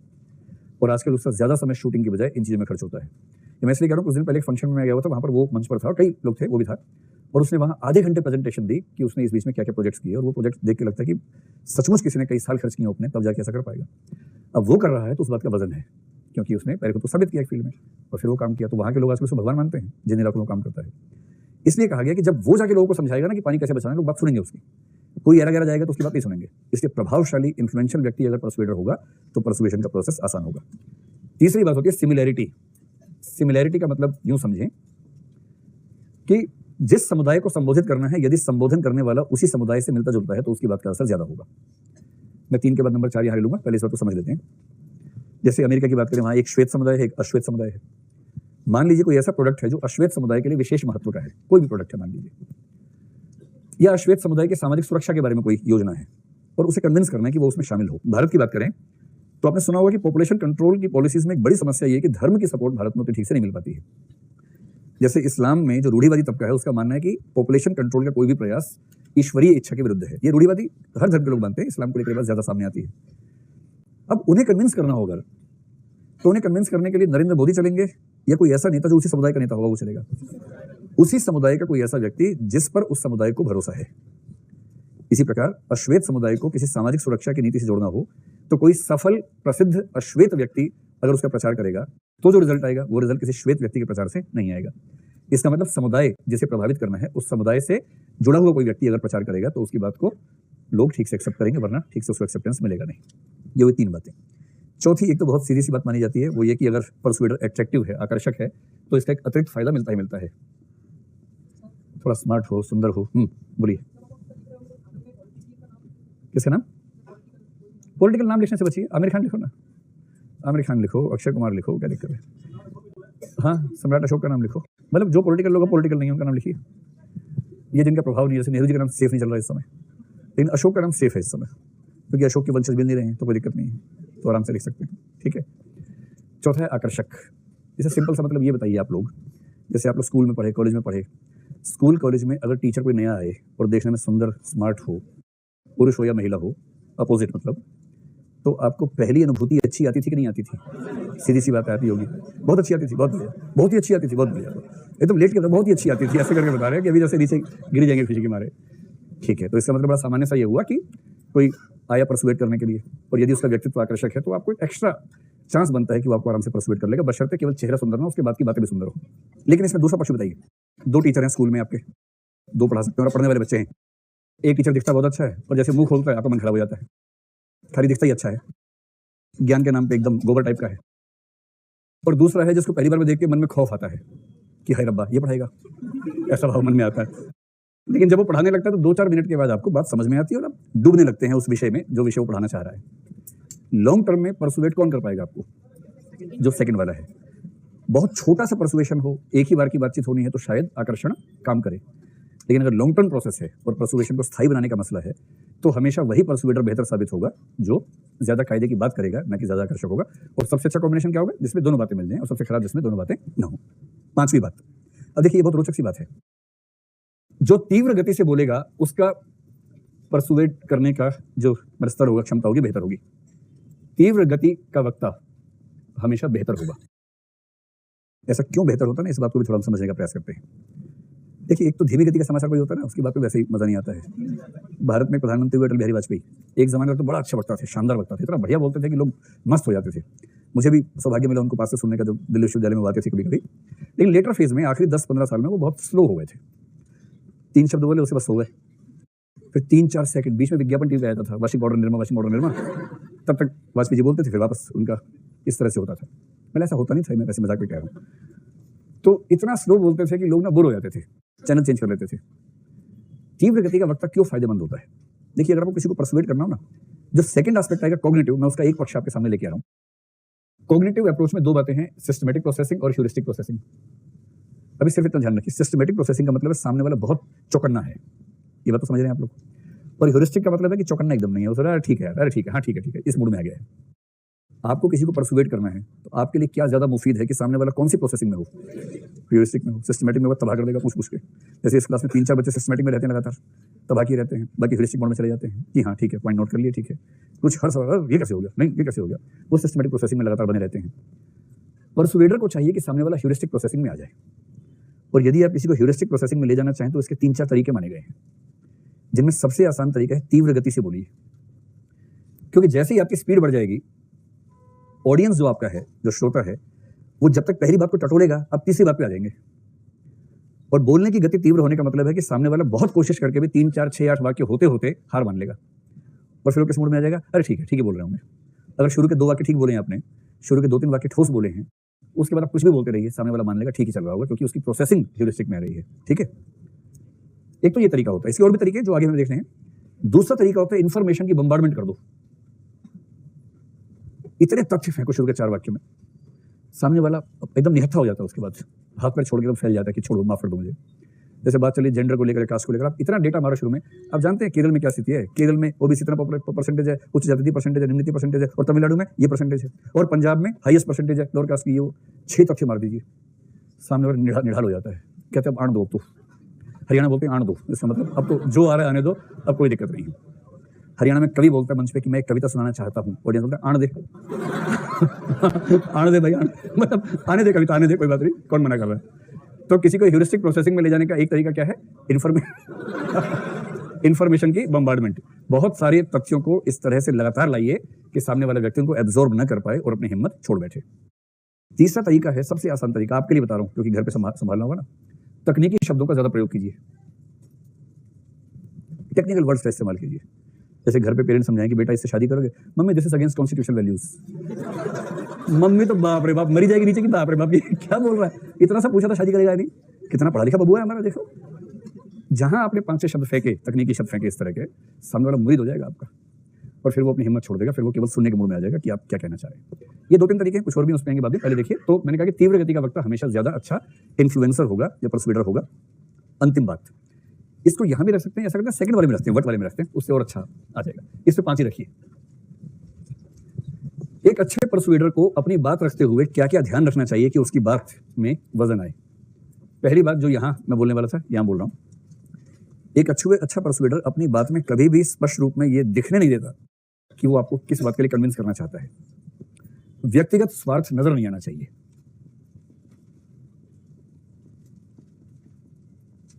व्यक्तिगत स्वार्थ अगर दिख गया तो परसुएशन फेल हो जाएगा।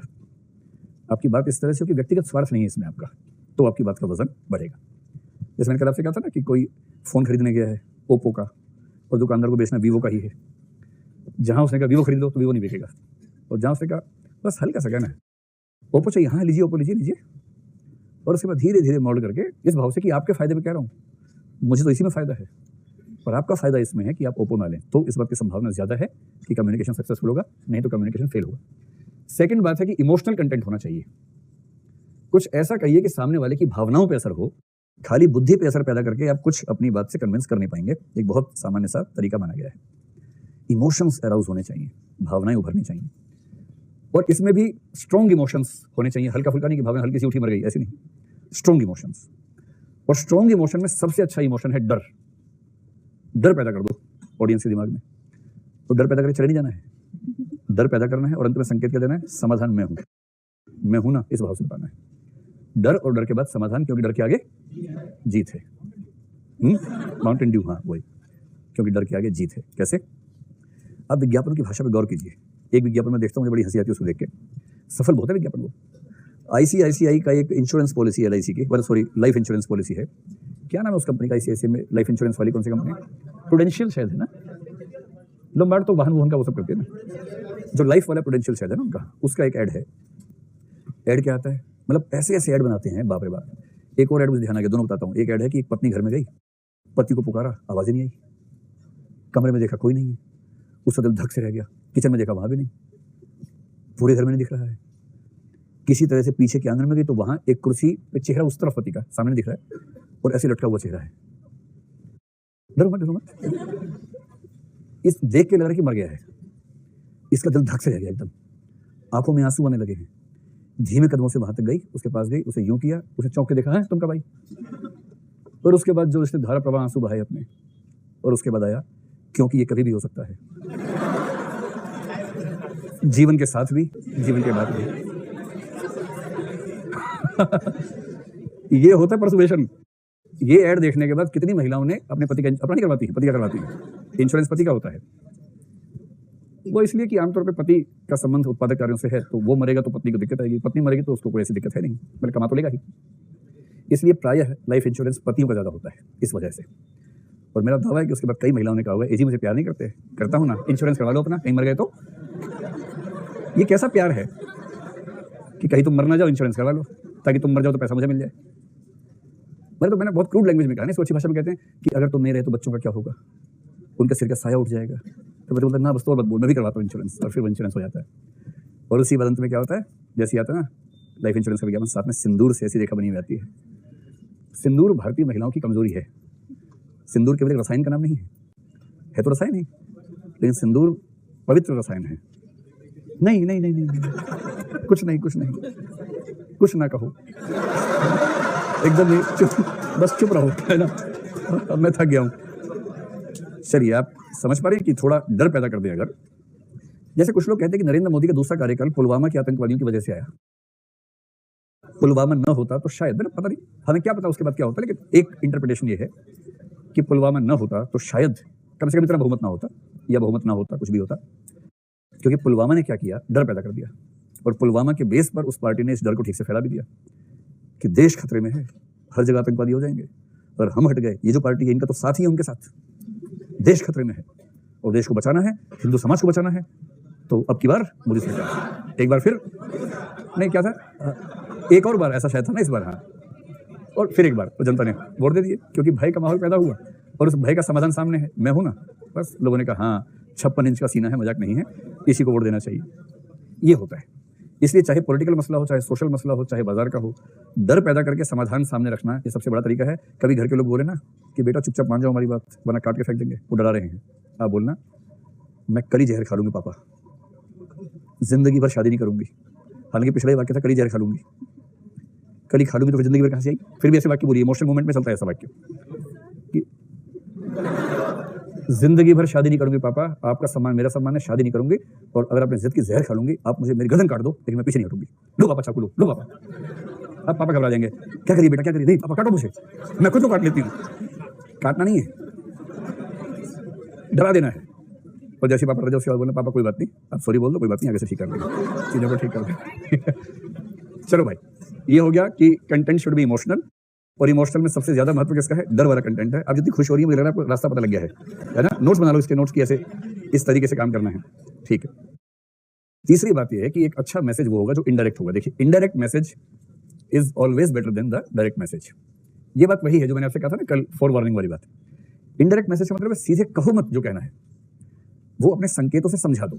जहां आपने खुल के कहा कि ऐसा करो, उसकी आजादी पे खतरा आ जाएगा, और जैसी आजादी पे खतरा आएगा वो विरोध के मूड में, रिएक्टेंस के मूड में आ जाएगा। इसलिए जिस चीज के लिए कन्विंस करना है वो चीज खुल के बोलनी कभी नहीं आपको, बिना उसका नाम लिए, बिना सीधा कथन कहे, घुमा फिरा के। लेकिन हाँ, इतना स्पष्ट जरूर हो जाए कि आपका मैसेज कन्वे हो जाए, ये नहीं कि मैसेज कन्वे नहीं हुआ, मैसेज कन्वे हो लेकिन इनडायरेक्ट तरीके से हो। और ये दुनिया भर का नियम है, जो साहित्य के विद्यार्थियों को पता है कि अभिधा में वो शक्ति नहीं है जो लक्षण व्यंजना में होती है, क्योंकि सीधे कही गई बात में वो दम नहीं है, जो बात घुमा के कही जाए तो दम आता है। तो इनडायरेक्ट तरीके से बात को कहना, जैसे अगर नरेंद्र मोदी कहें भाई और बहनों मुझे वोट दे देना, इसमें मजा नहीं है, इसमें मजा नहीं है। मजा पता किस चीज में, वो कहेंगे मित्रों कहें या जो भी कहें, मजा किस चीज में, वो वोट मांगते हुए अच्छे नहीं लगेंगे। वो क्या बोलेंगे, मैं तो फकीर हूं, चला जाऊंगा, आपको तय करना है, मैं वैसे भी थक गया हूं, देश की बहुत सेवा कर ली। आप कहेंगे कि मोदी 5 साल और काम कर तो कर लूंगा, वरना मैं तो आराम करना चाहता हूं मित्रों, आप देख लेना। कह दिया सब कुछ, पर एक बार भी नहीं कहा कि मुझे वोट देना। और इसका रिजल्ट क्या होगा, सब वोट दो वोट डाल के आएंगे उसके नाम पे कि इसी को जितवाना है, आराम नहीं करने देंगे इसको हम, क्योंकि हमें आराम करना है तो उसको काम करना होगा।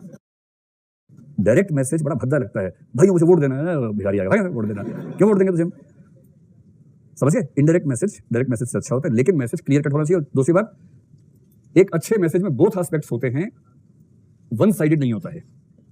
दोनों पक्षों वाला मैसेज हमेशा एक तरफा मैसेज से बेहतर होता है, both sides greater than one sided message.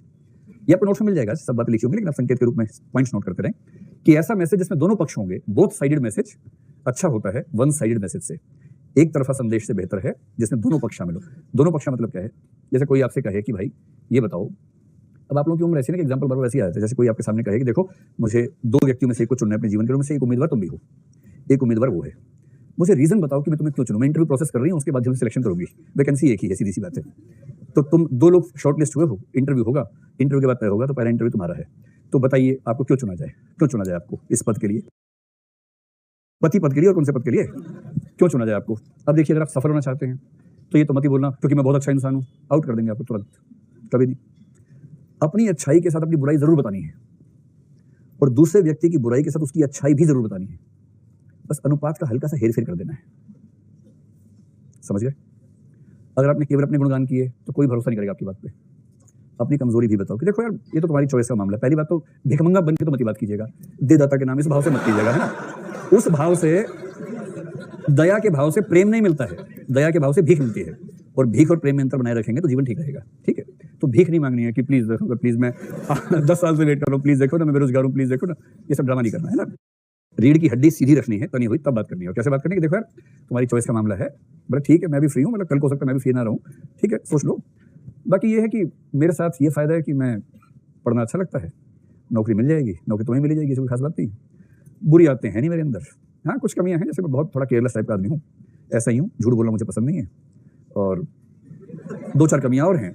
मेरे 3-4 दोस्त हैं, उनको मैं बहुत टाइम देता हूँ, मैं उनको छोड़ नहीं सकता हूँ, तो मैं ऐसा पालतू टाइप का नहीं बन सकता हूँ, मैं दोस्तों के साथ रहता हूँ।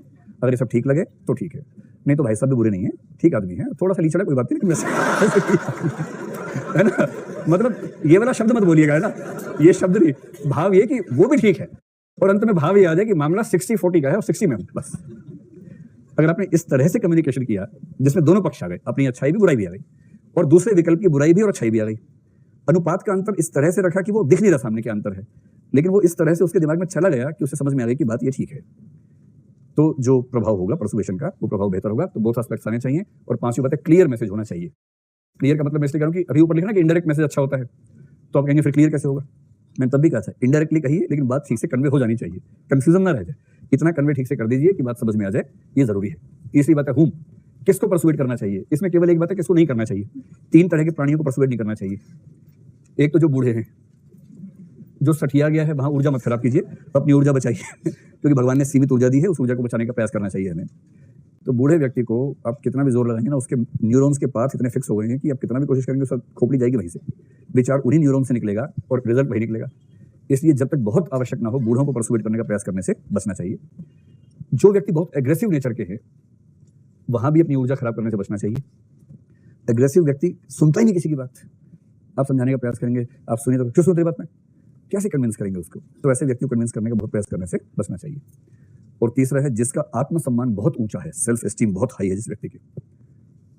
कुछ लोग क्या होते हैं, एग्रेसिव नहीं होते, बहुत विनम्र होते हैं, किंतु खुद को 30 बार खा समझते हैं, है विनम्र लेकिन इतने 30 बार खा समझते हैं अपने आप को, उन पे भी ऊर्जा खराब मत कीजिए, व्यर्थ होगा।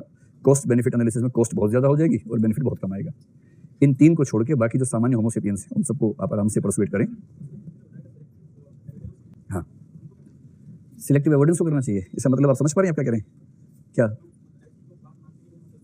हाँ, जो इस तरह के लोग हैं वो आमतौर पर सिलेक्टिव अवॉइडेंस में चले जाएंगे या बायस बेस में चले जाएंगे, ये वही लोग हैं। इसलिए परसुएशन सफल हो नहीं पाएगा, इसीलिए कह रहे हैं।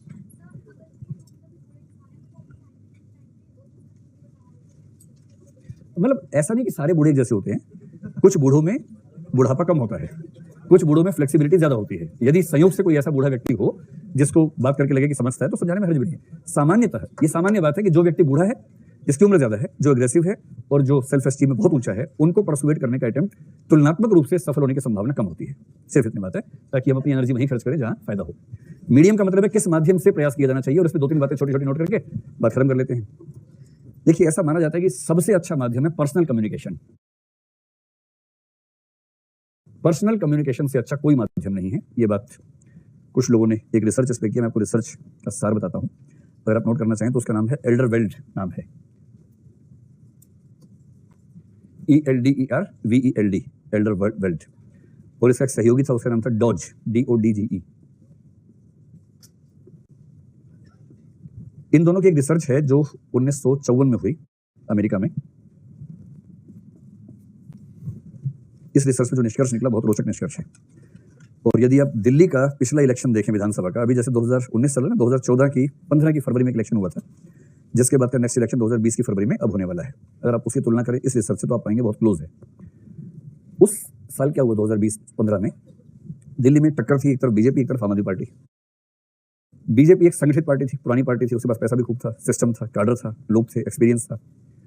आम आदमी पार्टी नई पार्टी थी, और हमारे देश के इतिहास में 2-3 बार ऐसा हुआ कि एक नई पार्टी अचानक सत्ता में आ गई है, जिनमें से एक एग्जांपल ये है। एक TDP, तेलुगु देशम पार्टी का एग्जांपल रहा था। ऐसे कम एग्जांपल्स हैं, बहुत कम एग्जांपल्स हैं कि नई पार्टी बनी, सत्ता में आ गई।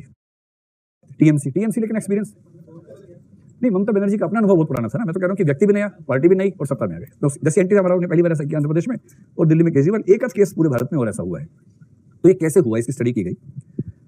क्योंकि इस पार्टी के पास पैसा था नहीं, लेकिन अन्ना आंदोलन की वजह से ऐसे हजारों युवक युवतियां जो पसंद करते थे वो थे। तो इन लोगों ने क्या कहा कि पैसे तो है नहीं, ना हम रेडियो में ऐड दे पाएंगे, ना टीवी में दे पाएंगे, ना अखबारों में दे पाएंगे। तो हमें काम करते हैं कि यहाँ पास लोग हैं और कमिटेड लोग हैं, उन सबको इलाके बांट दिए और सबसे कहा कि एक एक घर में 2-2, 3-3, 4 बार जाके आधा घंटा बैठ के कन्विंस करो लोगों को।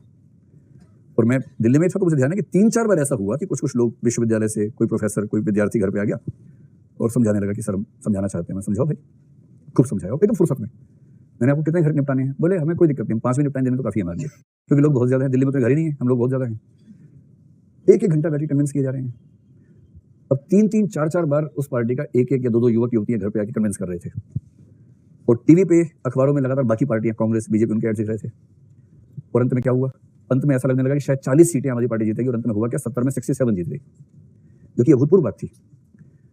लगभग यही प्रयोग किया था इस रिसर्च में। रिसर्च पाया गया था पॉलिटिकल मामलों में कि जिन पार्टीज ने पर्सनल कम्युनिकेशन किया वोटर्स के साथ, पर्सनल कम्युनिकेशन से जो रिजल्ट निकला वो 75% था, जबकि इनडायरेक्ट माध्यम से जो रिजल्ट आया वो 19% था। 75% और 19% का अंतराल था। और ये माना गया कि पॉलिटिकल एटीट्यूड्स चेंज करने में जो कम्युनिकेशन सबसे कारगर है वो पर्सनल कम्युनिकेशन है, 1 to 1। तो यही होना चाहिए, सीधी सी बात है। लेकिन इसमें 2 बातें और जोड़नी हो। 1 to 1 में ज्यादा अच्छा है कि 1 to many हो जाए, इससे मतलब ग्रुप एक्टिविटी हो, पर्सनल ही। जैसे एक व्यक्ति कम्युनिकेशन करने गया, उसके सामने एक ही बैठा, ये नहीं उसने 5 लोग बैठे, 10 बैठे, 50 बैठे, है पर्सनल ही। टीवी बीच में नहीं आ रहा, रेडियो बीच में नहीं आ रहा, अखबार बीच में नहीं आ रहा, पर्सनल किंतु ग्रुप में है। ग्रुप में क्या होता है कि कई लोग सवाल पूछ सकते हैं, कई लोग सवाल नहीं पूछ पाते हैं। अगर कुछ लोगों ने सवाल पूछा, अच्छे जवाब मिल गए, तो बाकी सब कन्विंस हो जाते हैं कि ठीक है मामला। 4 के सवाल और कन्विंस हुए 40 लोग, 50 लोग, 100 लोग। इसलिए अगर परसुएडर अच्छा है, कम्युनिकेटर अच्छा है, तो उसके लिए हमेशा बेहतर माना जाता है कि वो 1 to 1 करने के बजाय 1 to many कम्युनिकेशन में रहे, ताकि एक साथ मास परसुएशन या मास मोबिलाइजेशन जैसा कुछ कर सके। तीसरी और अंतिम बात है, एक्टिव कम्युनिकेशन हमेशा बेटर है पैसिव कम्युनिकेशन से। इसमें क्या अंतर है? एक्टिव कम्युनिकेशन का मतलब ये होता है कि जो कम्युनिकेशन होगा एक तरफा नहीं होगा, 2 तरफा होगा। परसुएडर कुछ कहे, सामने वालों से सवाल पूछे, उनके प्रश्न ले, उनकी टिप्पणियां ले, उनकी राय ले, उनको जवाब दे, वो सब करे। तो जब ये प्रोसेस चलेगा तो इस बात की संभावना ज्यादा है कि ऑडियंस को लगता है कि हमारी स्वाधीनता है, और फिर वो धीरे धीरे ज्यादा गहराई से प्रभावित होंगे, यदि परसुएडर में प्रभावित करने का दम है।